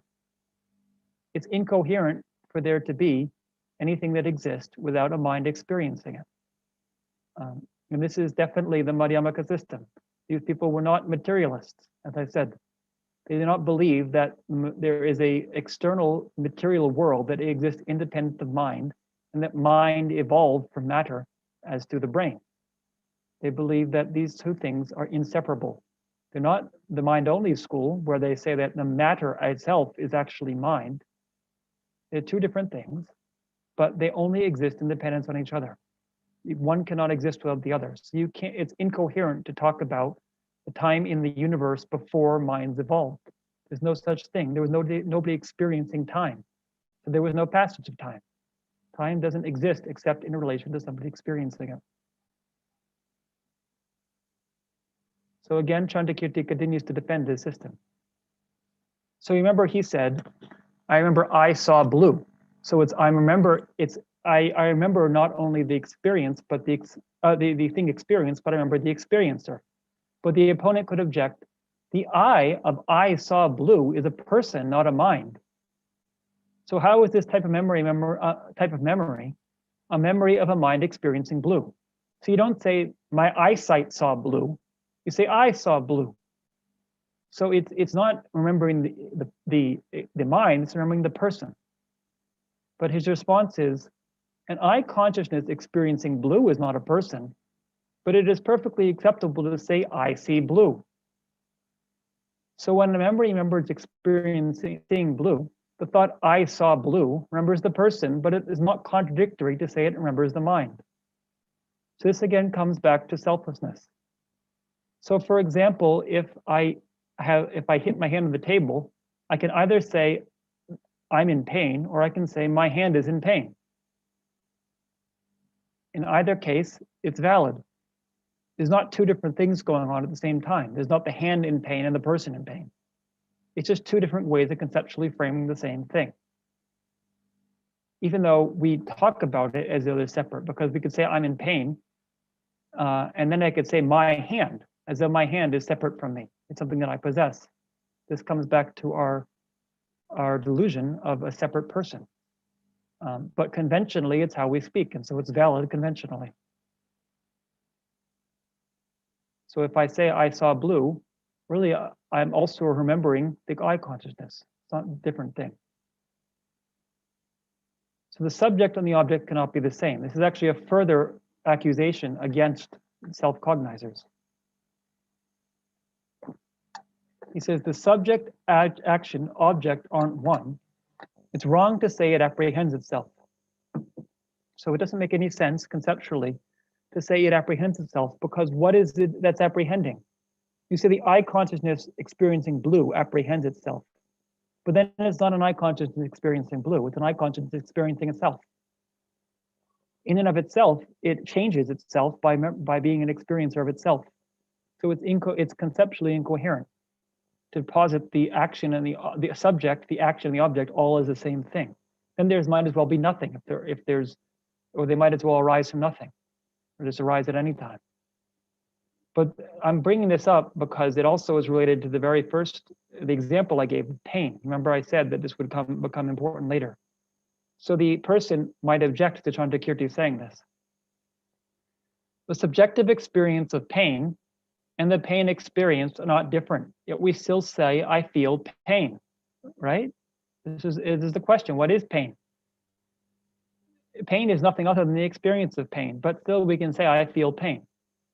So now Chandrakirti responds, this is a mere worldly convention, and so it exists conventionally. We needn't be able to locate two different things under analysis. So this is how we talk, so it's valid. We say, I experience pain, okay. But really, when we get down to it, we can't distinguish me and the pain. But it is not a worldly convention to say, I experiencing blue. So there's no need to invent such a notion. So we've already said at the beginning, if there were self-cognizers, it would have to be substantially findable under analysis because it's not a worldly convention. It'd have to be one or the other, and since it's not a worldly convention, it has to be something we can locate. Whereas with I feel pain, it doesn't have to be something we can locate because it's a worldly convention. That's all it is.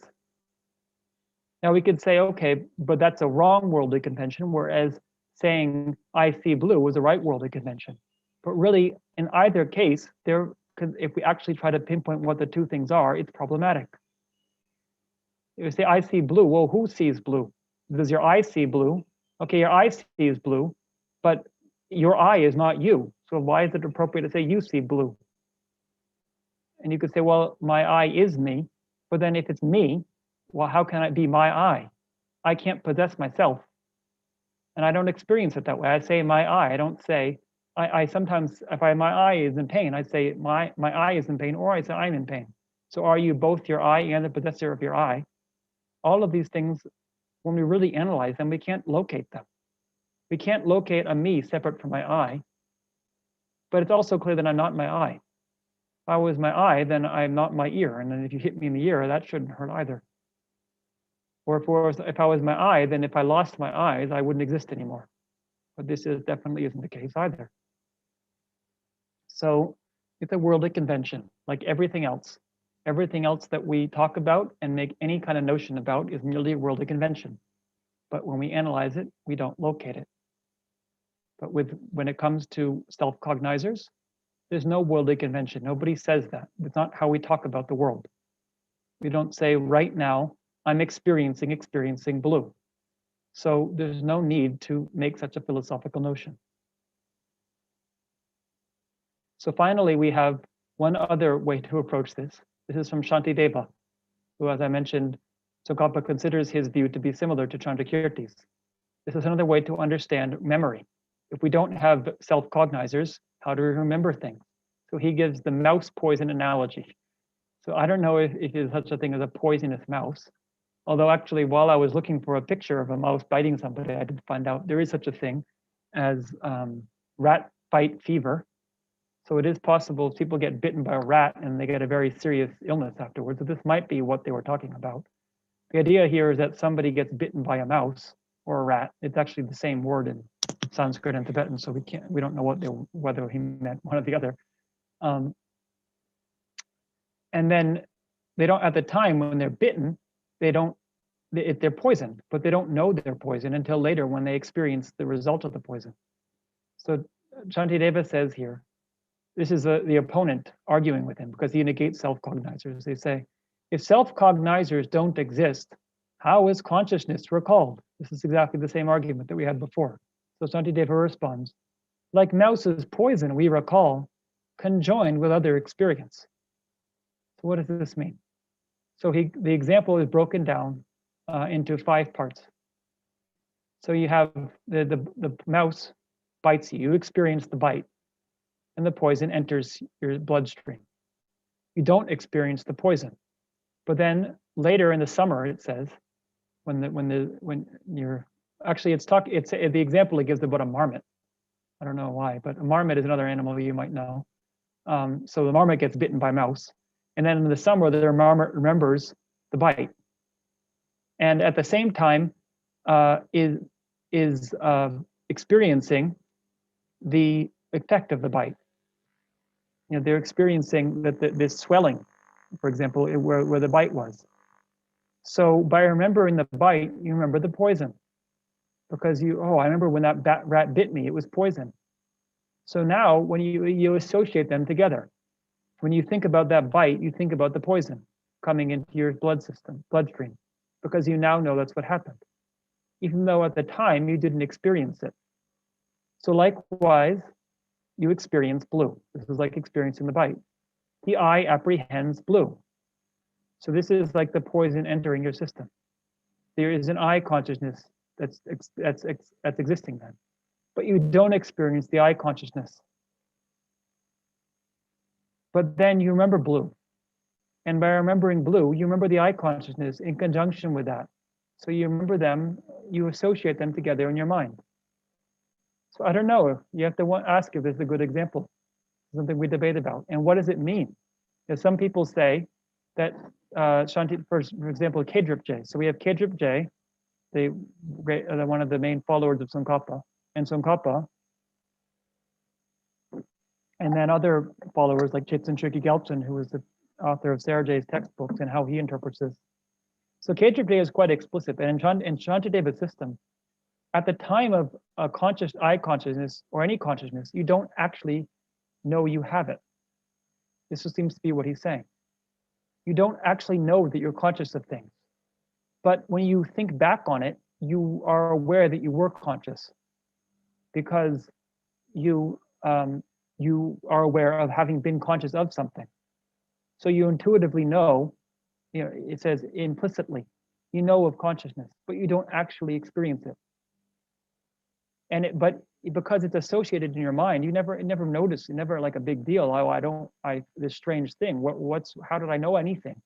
It's just your mind creates this whole paradigm of there being mind experiencing things, but you're not experiencing it directly. It's all just kind of an inference, or something that you experience through memory.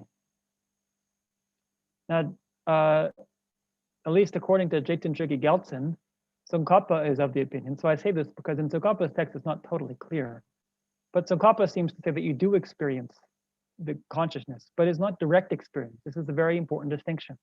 So on the other schools, being like, for example, Dharmakirti and Dignaga's system, you are directly experiencing your consciousness. Whereas in Shantikirti's system, or in Shantideva's system, the Prasangika system, you are aware of being conscious, but it's only an implicit awareness. You don't actually experience your mind directly. You only experience it through experiencing other things, and thereby implicitly are aware of being aware.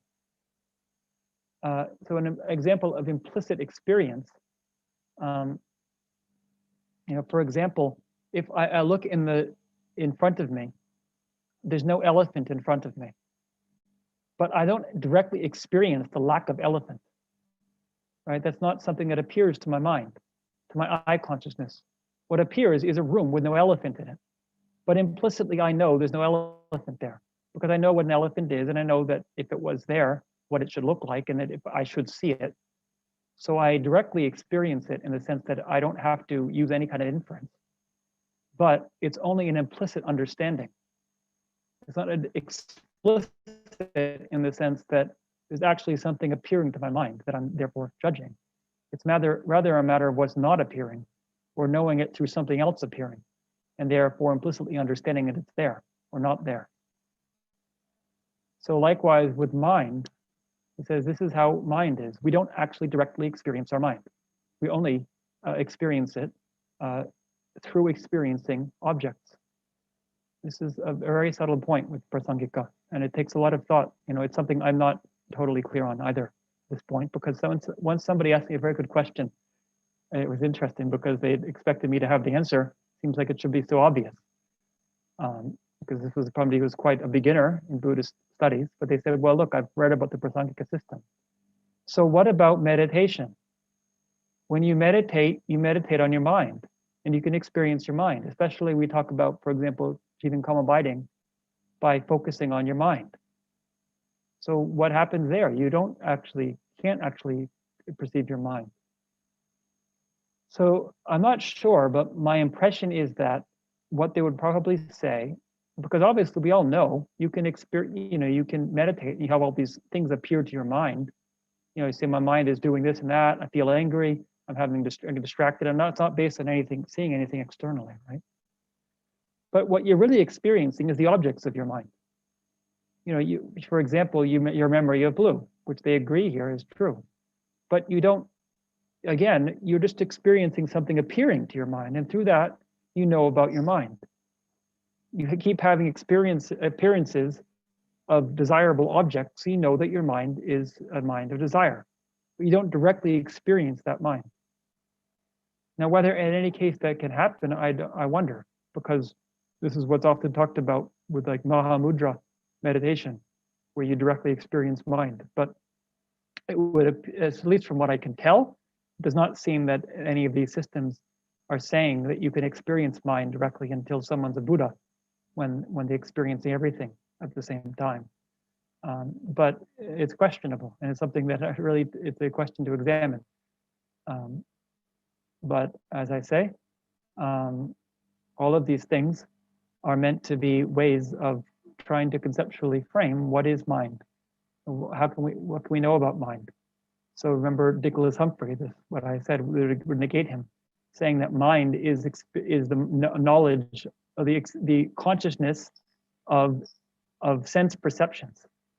So he's basically equating mind with this self-cognizer. We have to see, in the light of these reasonings that are being used here, does that make any sense? Is that actually how we experience mind?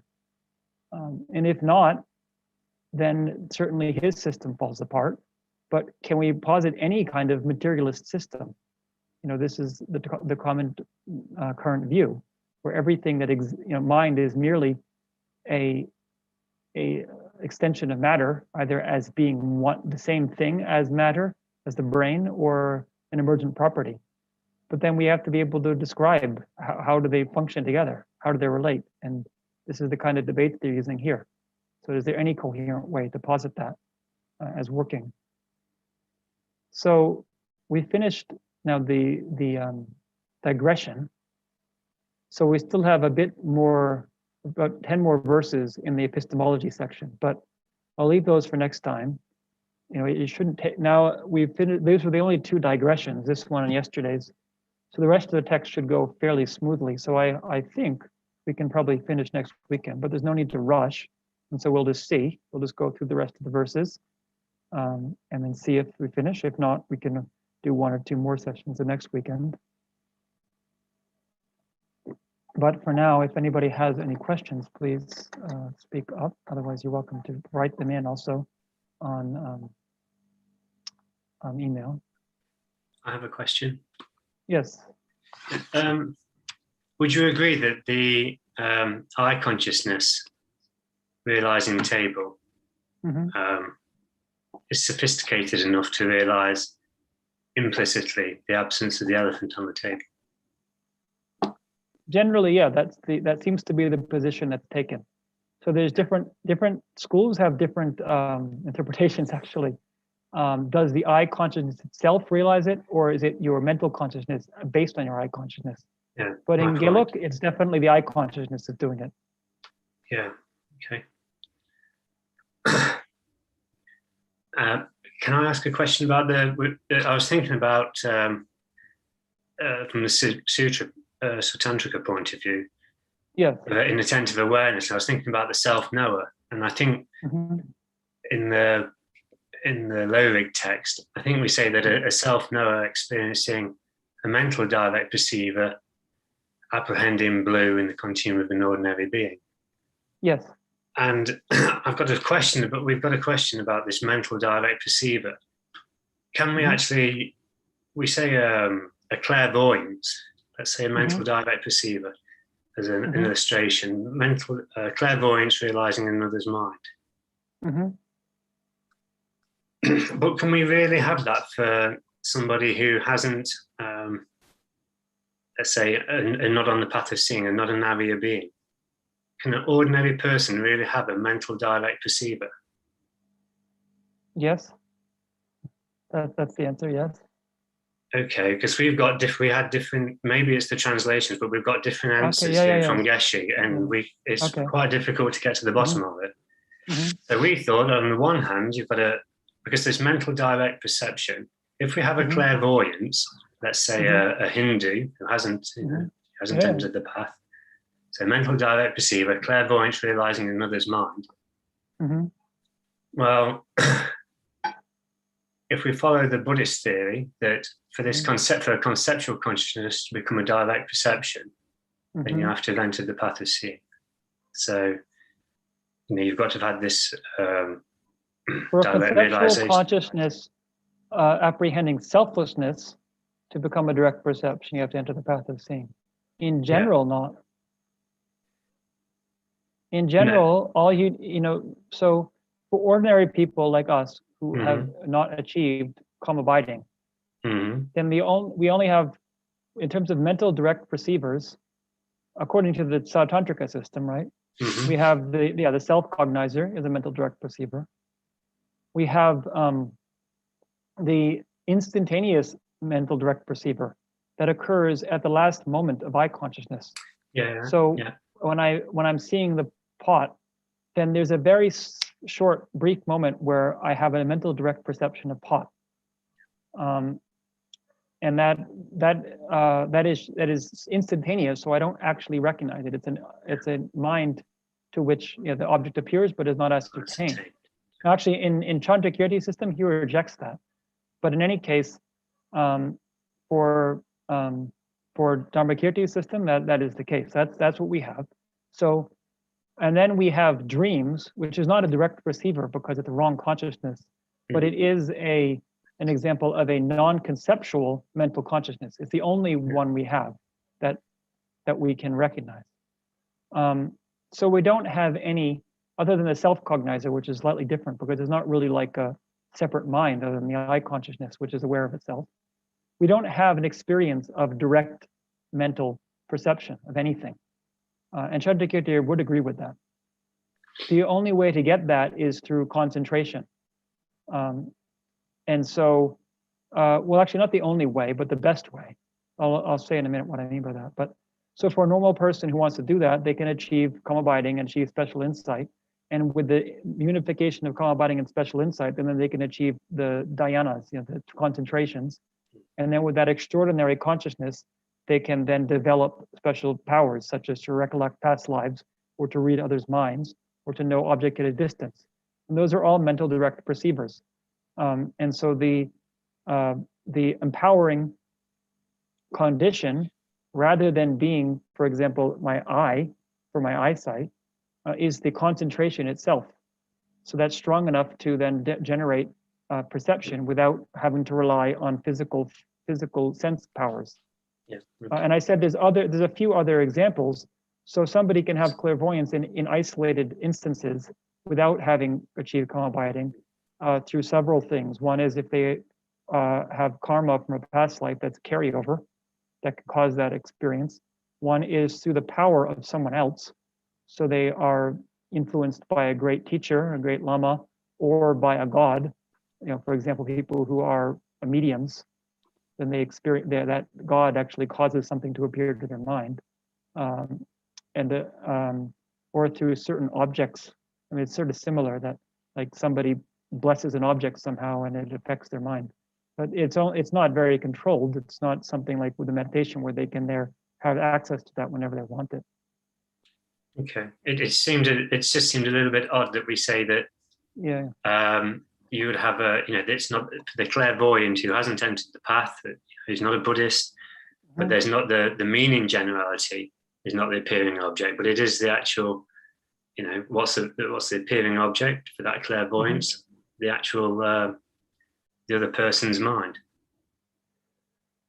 Right. So again, it just has to do with the way consciousness engages its objects. It has to do with its causes. So in terms of our ordinary experience, we have a meaning generality. So first I see blue and then I remember it through a meaning generality. The cause of that consciousness is the imprint on the mind left by the eyesight. It's nothing more than that. So it can only access the object indirectly through the meaning generality, as opposed to through strong concentration. Then the mind is actually powerful enough to not have to rely on sense functioning or imprints from past sense functioning. So in terms of, this is talking about how yogic perception functions. This is a quality of mind that through intense training of anything, it can enhance itself. So something becomes easier with training. So if somebody is obsessed with a woman and he just keeps thinking about her again and again and again, then he'll start dreaming about her. And then he keeps obsessing about her so much that eventually he starts hallucinating and sees her. So although that's a deluded mind, it's showing that there's a quality of mind that if you focus on something enough, eventually it starts to appear to your mind. And so it's actually similar that if you focus on emptiness strongly enough, eventually it appears without you making effort. So you no longer have to rely on a meaning generality, it just appears. The person hallucinating the woman, he's not seeing a meaning generality, although he's not seeing the woman herself, he's seeing an appearance to a non-conceptual consciousness, which is actually a wrong consciousness. So this can function in many ways. It doesn't necessarily have to be meditation on emptiness. Now, one thing, if you're studying, I guess you're studying minds and awareness, Lordic, there is an issue there that at least in Purpochok's textbook, he gives four divisions of mental cognizers, right? Or of direct cognizers. So there's sense direct perception, mental direct perception, self cognizers, and yogic direct perception. And then for the second one, mental direct perception, he says a mental direct perception in a continuum of a non-Arya is necessarily non-ascertained. It's So non-ascertaining consciousness. That's actually a problem. That's a problem, because then there's no room for clairvoyance, because it's not a yogic direct perception. It's not a self-cognitive. Our problem. So what we usually say is that that division he's making is not exhaustive. That's a general presentation, but it's not including people who have achieved meditative concentration. So that can be a bit of a point of confusion. Yeah, we had that. We was told that we had this. Well, you've got somebody who has who has attained actual calm abiding, or the first level of concentration. Has clairvoyance, but then that kind of clashed with the view that there have to be an area. So and we couldn't quite get to the bottom of it. It's not a yogic direct perception. It's just a mental direct perception. So the statement that mental direct perception in ordinary being has to be non-ascertaining is not to be taken literally. You have to think. He was saying that for maybe to make it easier for beginners, but that's not actually the case. So it's not the case that if it's a mental direct perceiver in the continuum of an ordinary being, that it's inattentive awareness. Right. Yeah. Okay. Thank you for that. That's great.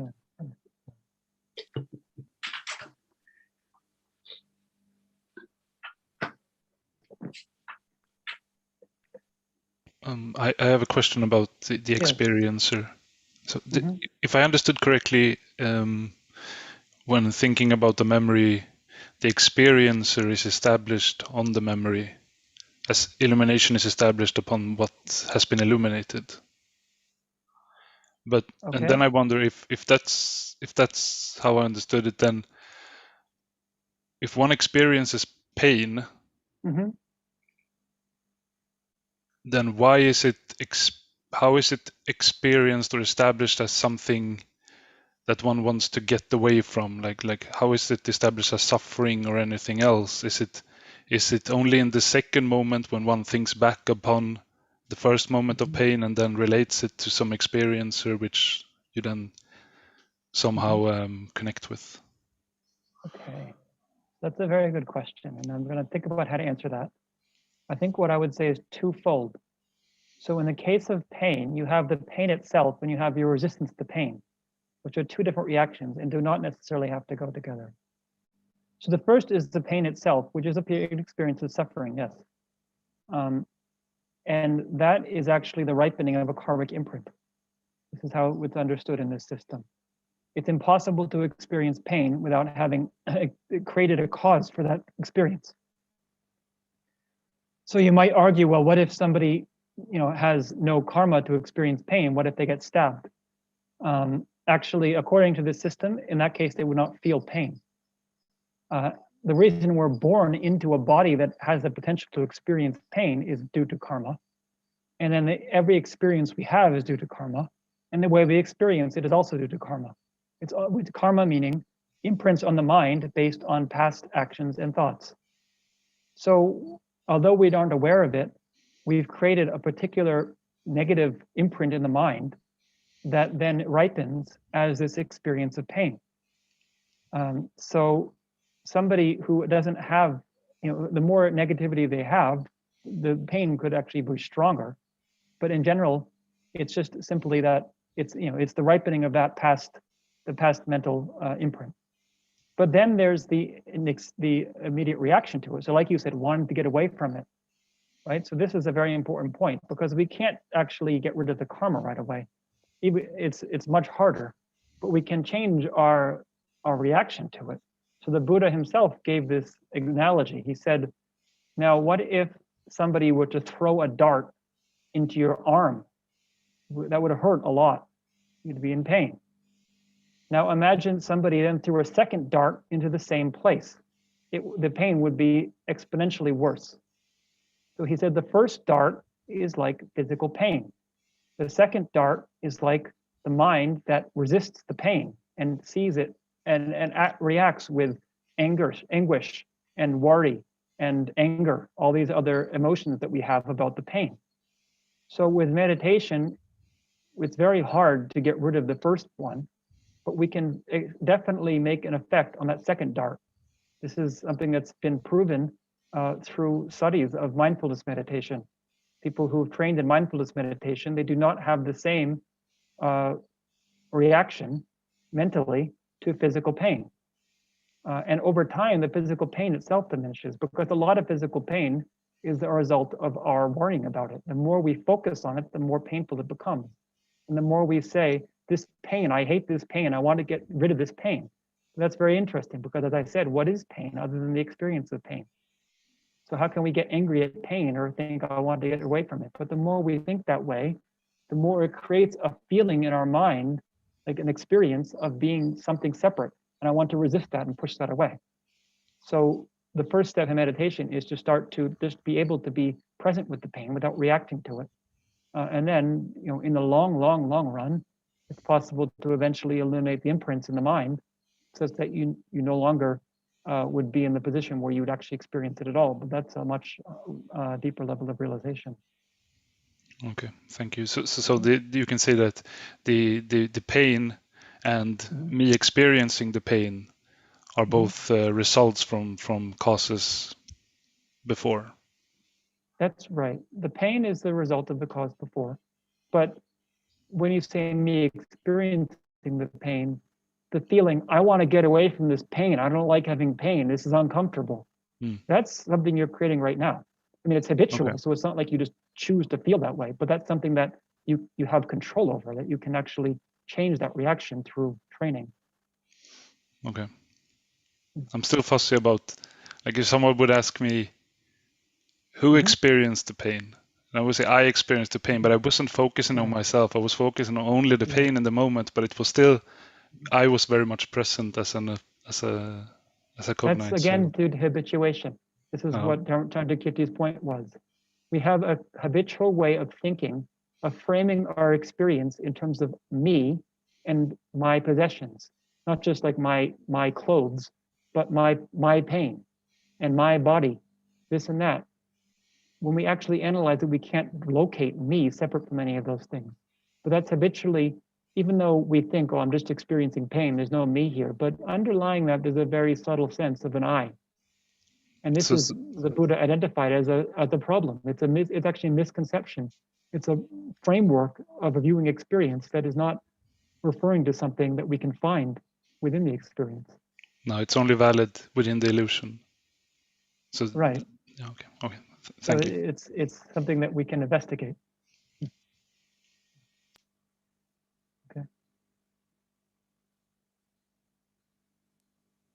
Vangi, go ahead. Yeah, I was wondering whether I should ask the question right now because it's already late. It's okay. We have almost a- 1:18, 18 minutes Yeah. past 1. Okay. Well, we And have I- 119.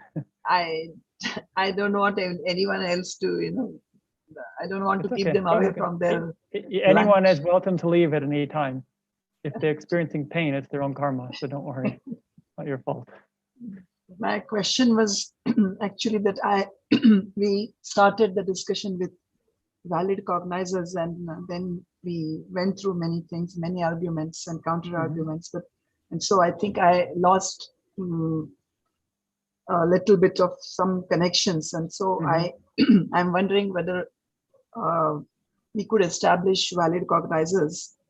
And this last point, like one experiences mind through the objects. So does it have any connection with the valid cognizer? Like how do you experience? Okay, so basically valid cognizer, the eye consciousness is a valid cognizer. It's a perception, right? It's perceiving, it's validly cognizing the color blue. But then some of the schools of thought believe that there's a second valid cognizer at the same time, which is the self-cognizer of the eye consciousness, which is what Chandrakirti is rejecting. There's only one thing going on here. There's only the eye seeing blue. There's no second cognizer then cognizing the mind seeing blue, the eye seeing blue. But generally speaking, a valid cognizer is simply a mind that is verifiable, veridical. So that's a question. I mean, this is what this whole debate is about with the other school. What do we mean? How can we verify it? How do we know it's verifiable? And that's part of why they call it the self-cognizer. It's this second cognizer that verifies the first one. But then there's this issue of infinite regress. I mean, I think what you're asking are very good questions, and this is, I will send out the slides later so you can definitely go through them again, rather than having to remember everything I said. But certainly if you're interested in knowing more about valid cognizers, that's an entire, I mean, for one thing, it's an entire semester of subjects, but it's not even something you can just learn in one semester. In some sense, our entire study program is here for 19, 20 years, is to try to understand what is a valid cognizer. So if you're interested more in it, certainly the first step is to study the minds and knowers, as Paul was talking about, or minds and awareness, Lodic.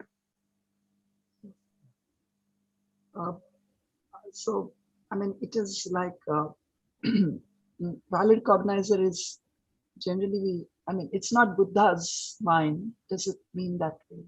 The only valid cognizer? Okay, so yeah, that's a good point. The term valid cognizer, actually, the word sema, as I mentioned in Tibetan, which it doesn't have the word cognizer within it. It just means as I say, it's like measurement. So it's like a valid establisher.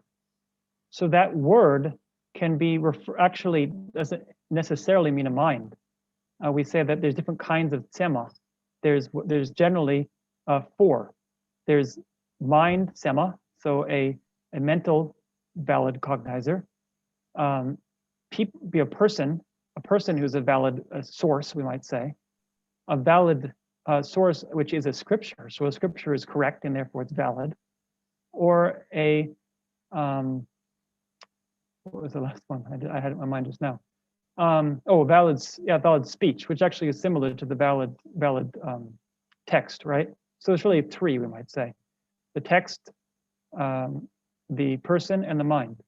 So in any case, it was mainly minds that we're talking about when we talk about valid cognizers, right? But when we talk about a valid source, it's mainly talking about the Buddha. It's talking about somebody where you can establish that what they say is correct. And for Buddhists, that's the Buddha. For other schools, it's whoever they consider to be an enlightened being. but it's somebody where you can trust what they say. There's a lot of talk about that. That's a major subject, because to what extent can you trust it? How much can you base your entire worldview on what one person says? It's not that they just accept it, like a blind faith. So there's a lot of talk about this. And then there's what is a valid source also. Like I talked about testimony before. We do this all the time. It might seem like, oh, I only believe what I can see for myself, but most of our knowledge of the world comes from other people telling us about it. And we generally take that as fact. Now, sometimes maybe we do that a little too much, but we wouldn't know a whole lot if we never did that. So we have to be able to distinguish what we can trust and what not, and how can we examine it in a way that we can therefore trust it. So these are all within the topics of valid cognizers, but the main one, is minds, and how can we know when a mind is correct versus an incorrect mind, which is exactly the debate that's going on here. If you say that there's no inherent truth, where does it all meet back to? What's true and what's not? How can you say that one proposition is right and one is wrong? So I'll leave it at that for now. Yes. Since I started studying mind, lyric and all, I'm just beginner, but all these things have come up, and then this one experiences mind through the objects. Like now, we don't look at the objects correctly. Actually, we think of them as inherently true and all that. So the fault lies in how we experience the objects also. So how do we, with the faulty view of the objects, how do we know that our mind is also valid? Or how do our experiences are valid or not valid? That also is a problem. Yeah. Well, as I said, there's a different talk about what it means for it to be faulty. And all the different schools in India, the Buddhist schools, had different views on that. And as I said yesterday, Chandrakirti is the only system where the mind is both mistaken to something and valid toward it at the same time. Some of the schools, like in the Sautantrika school, which is what the mind and awareness system is based on, which is more of a realist approach, is that it's not mistaken at all. I consciousness is completely valid and correct. There's no mistake going on. All our mistakes, if we talk about correct eye consciousness, rather than like, you see an illusion or something, but generally speaking, when you see things correctly, then that's the correct mind. There's no mistake going on. Our mistakes about the world generally come from our way of thinking about it, but that doesn't affect how we see it with our eyes, which is kind of a common sense way of understanding the world. Whereas the other schools, like the mind-only school, says actually our eyes deceive us. But that's not, the deception is not nothing wrong with the eye. The problem is that our mind has such strong imprints of ignorance that it affects how things appear to our eye. And then there's people, like Bhava Viveka is kind of in the middle. As I said, it's like he wants to say things don't truly exist, but he also wants to be able to still posit that minds can certify things. So he still says that the mind is not mistaken, the eye's consciousness is not mistaken. Whereas in Chandrakirti's system, the eye consciousness itself, it's simply seeing things based on how we conceive them to be. And so, for example, with the sun, I think I mentioned this in one of the responses to somebody's question in the email. Maybe it was your question. We see people in medieval times looked up at the sun and assumed that the sun was revolving around the earth. So that's mistaken, and that affects how it appears to them. They can see, well, I can see the sun spinning around the earth. And they're mistaken to what they're seeing, but they're also certifying. The sun is rising now, I can see it. I can tell you that when the sunrise is, and it wasn't an hour ago. So at the same time as they're mistaken, because the whole framework is mistaken, at the same time, they can distinguish right from wrong within that framework. So this is the main thing. So then the question is, is anything true? Or is it all just a matter of these frameworks? And I think, what I talked about yesterday, it's like at a certain point, we have to let go of trying to think that we have an unchanging truth. This is how we actually learn new things. We realize that our current knowledge of the world is only provisional.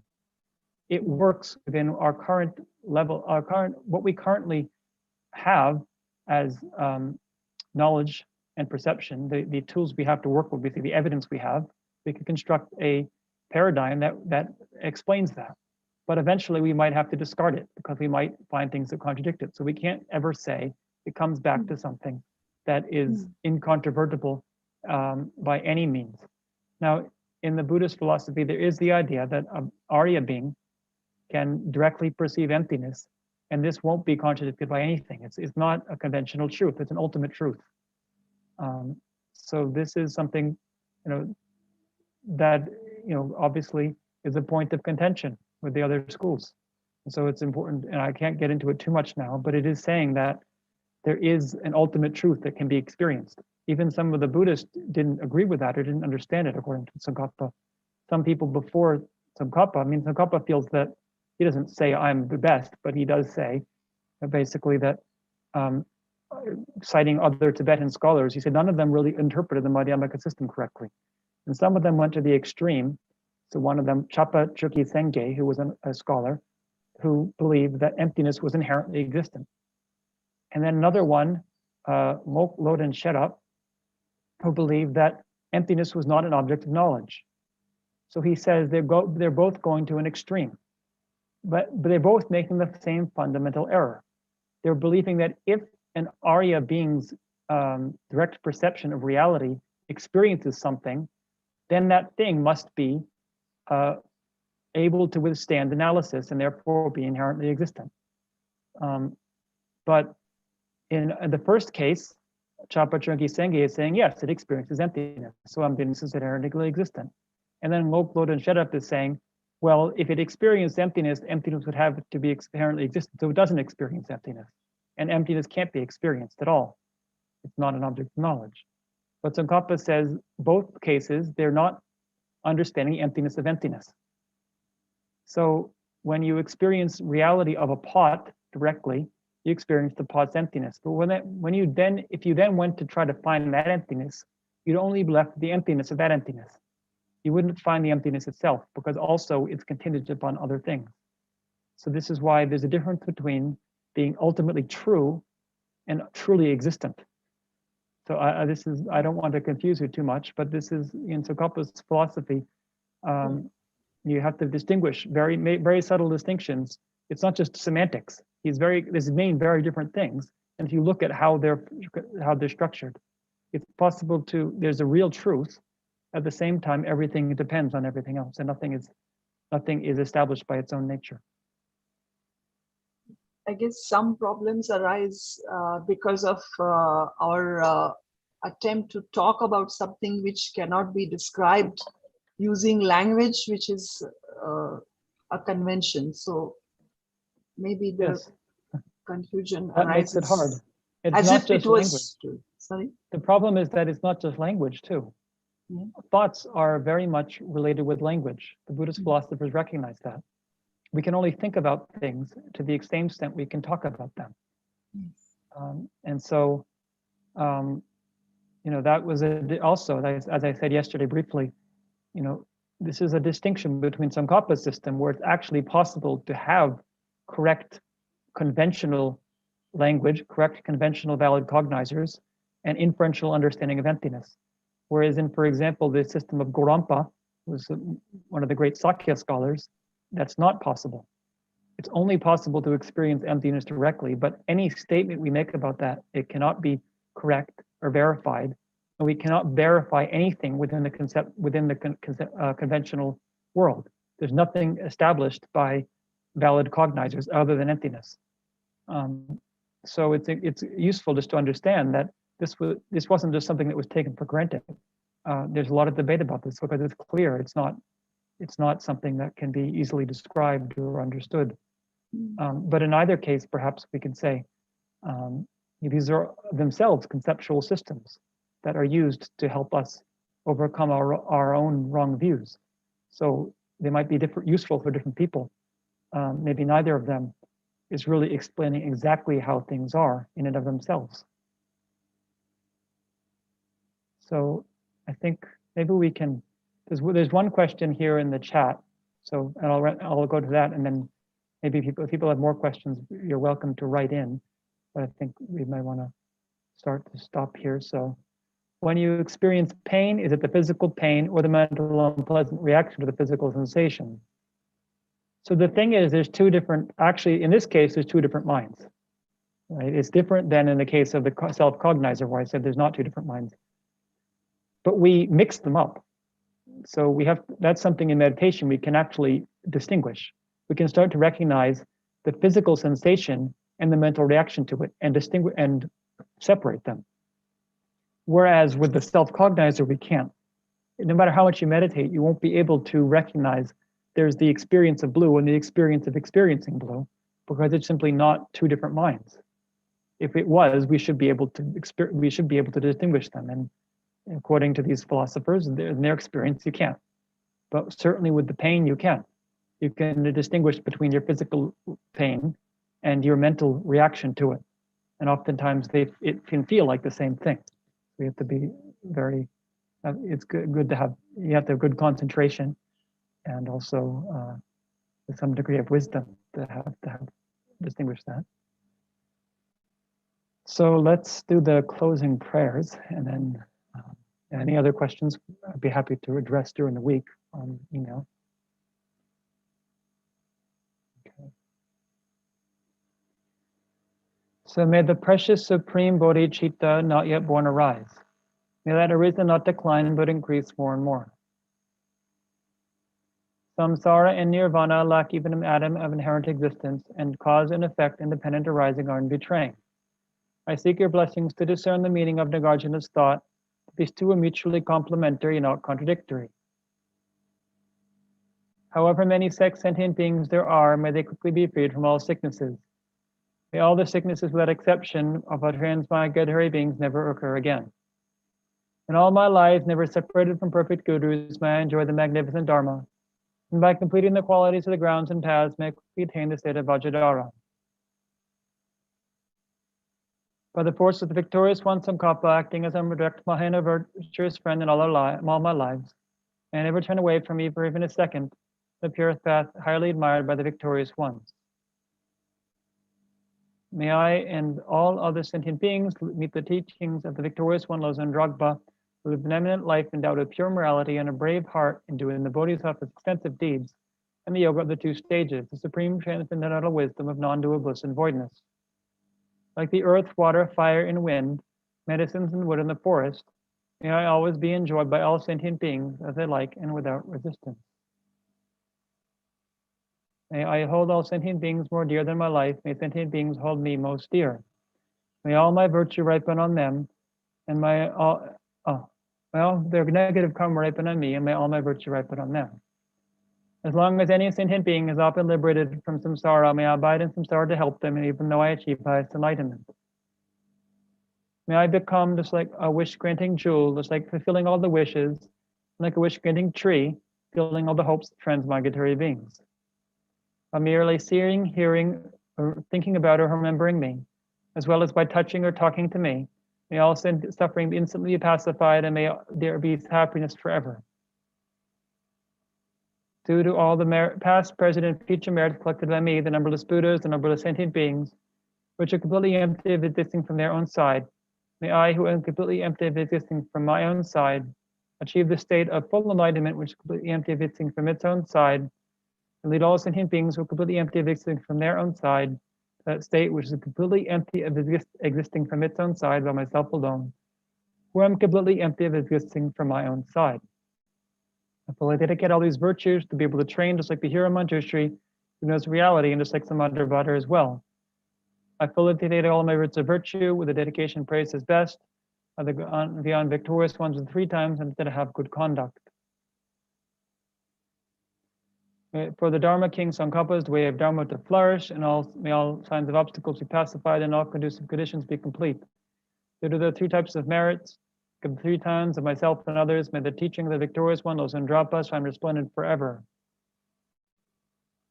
Incomparably kind and supreme Tenzin Gache, the wish-granting, wish-fulfilling jewel, source of every single benefit and happiness in the world, may you have a long life, and may all your holy wishes be spontaneously fulfilled.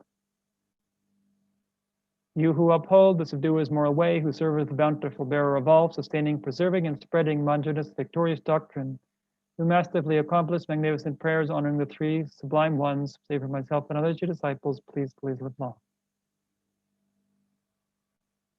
Okay, thank you. So we'll see you next Saturday. See you Saturday, same Continue with the time. text, see how much we can finish next weekend. Thank you very much. Thank you. Okay, thank Thank you. you. Gabriel.